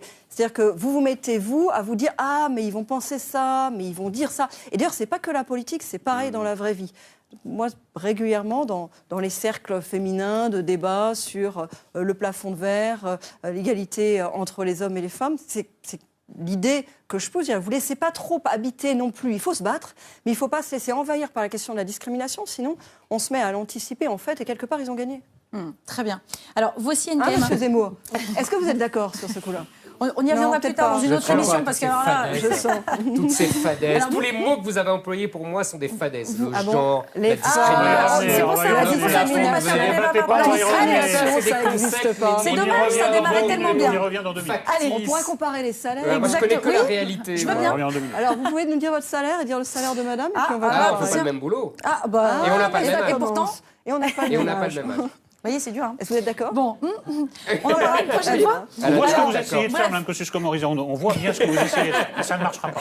Bon, ça, c'est pas sûr, parce que ça commence pas mal. Non, on s'en fout complètement. Voici. En général, des femmes en particulier. C'est ça. Mais voilà, mais il en faut pour les défendre. On fera un débat une prochaine fois. Voici, vous avez le droit à votre anti-portrait. Le voici tout de suite, préparé par Amandine Collongette. Nathalie Kosciusko-Morizet, un nom pas évident à prononcer, moitié polonais, moitié champenois.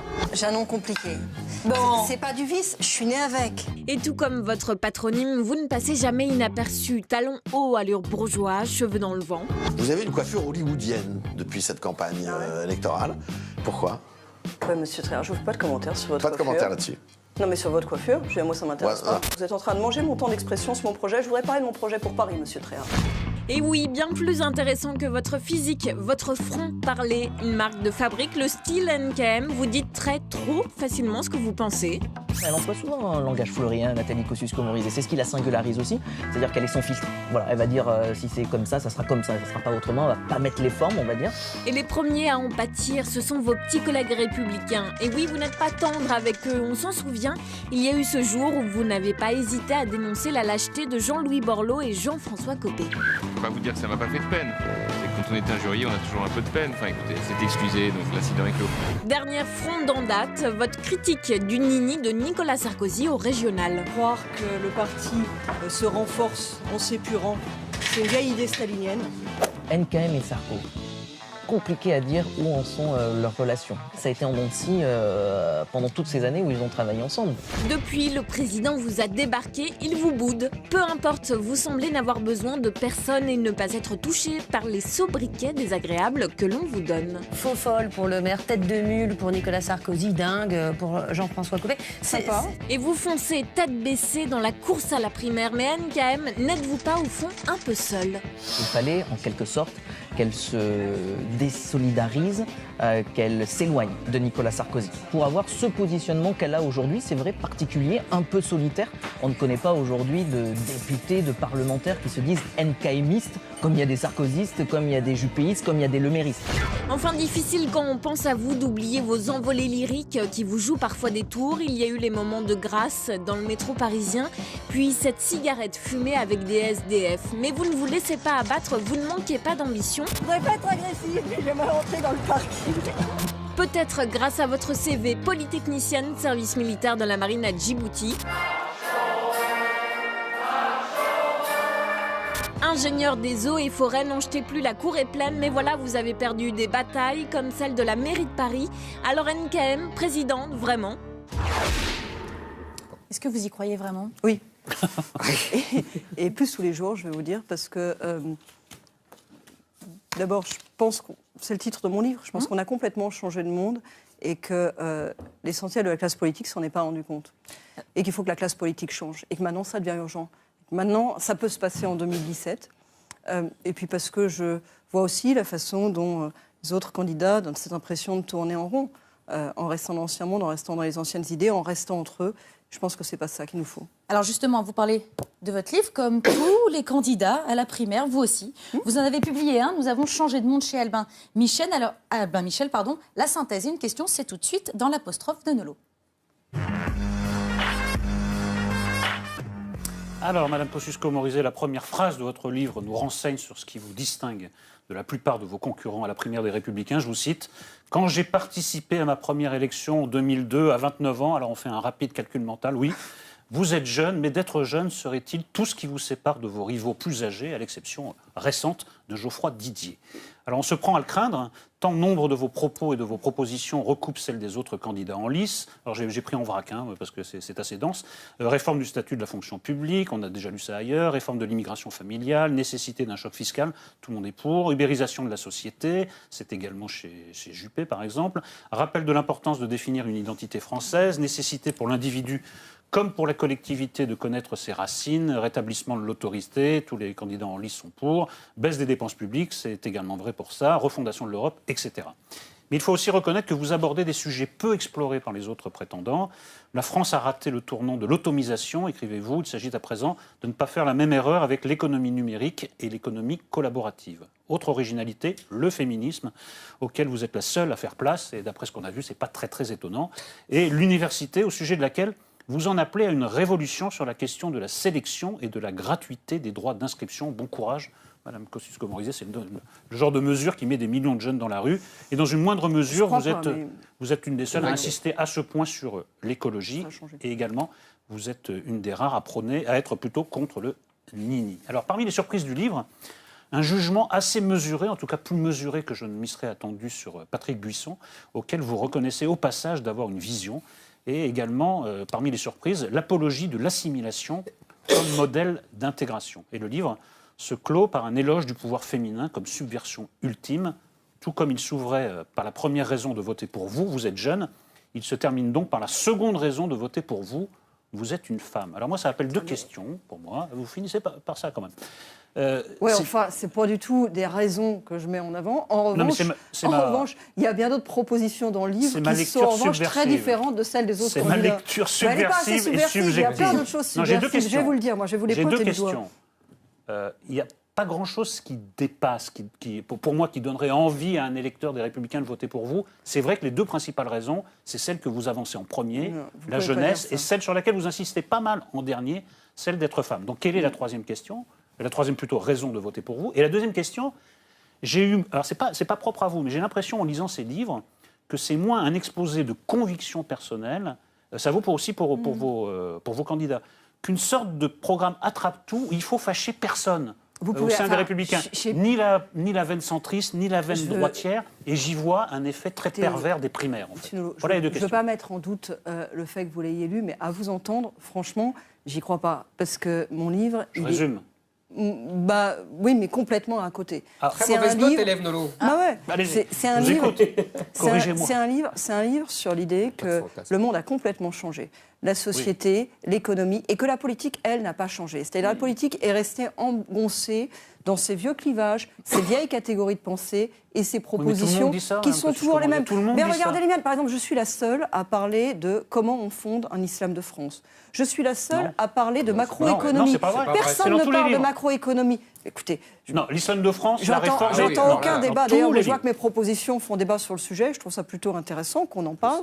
Ça fera avancer, je l'espère, les choses. Je suis la seule à parler de macroéconomie. La plupart des candidats considèrent comme acquis la politique qui est menée en Europe à ce sujet et on ne bouge pas sur la question. Je suis la seule à proposer l'idée que la droite comme la gauche ont failli en faisant des petites réformes. Des petites réformes. Je crois plutôt que c'est vous qui n'avez pas vu les livres de vos candidats. Je vais vous donner des exemples très concrets. Ils veulent tous la retraite à 65 ans. Moi, ce que je crois, c'est qu'il faut la faire parce qu'il y a des problèmes d'équilibre du régime. Mais de toute façon, ça ne suffira pas. Ce qu'il nous faut, c'est la retraite à points. La retraite à points, elle est à la fois plus juste, elle est à la fois plus transparente, et elle permet plus d'agilité. Parce qu'en fait, à terme, avec la retraite à points, vous n'avez pas la même durée pour tout le monde. Vous avez du choix pour les personnes. Deuxième exemple. Moi, je pense qu'ils sont tous dans une société à l'ancienne, une vision très verticale du pouvoir, dans laquelle on vous dit ce que vous allez faire, comment vous allez faire. Et je crois qu'aujourd'hui, notamment avec le numérique, avec la façon dont la société se transforme, dont nos valeurs sont transformées, mais prenez l'économie numérique, ça ne veut rien dire. Il y a des valeurs qui vont avec. Je pense qu'on est dans une société dans laquelle on est en quête d'autonomie, on est en quête d'indépendance. Par exemple, ils s'obsèdent tous sur la question des paramètres et du reparamétrage des CDI, des CDD. Moi, je crois que le vrai sujet aujourd'hui, c'est le développement du travail indépendant. Et en matière de travail, l'essentiel de mes propositions vont pas seulement à l'entreprise individuelle. Le développement du travail indépendant. Du monde du travail. C'est pas seulement ça. C'est que je dis que hier, vous aviez un CDI toute la vie avec la même entreprise. Puis progressivement, on est passé dans un système dans lequel vous enchaîniez les CDD avant un jour d'avoir un CDI. Demain, vous allez avoir même pas plusieurs patrons successifs, vous aurez plusieurs patrons en même temps. Vous aurez le salariat le matin, vous serez en train de créer une entreprise en même temps.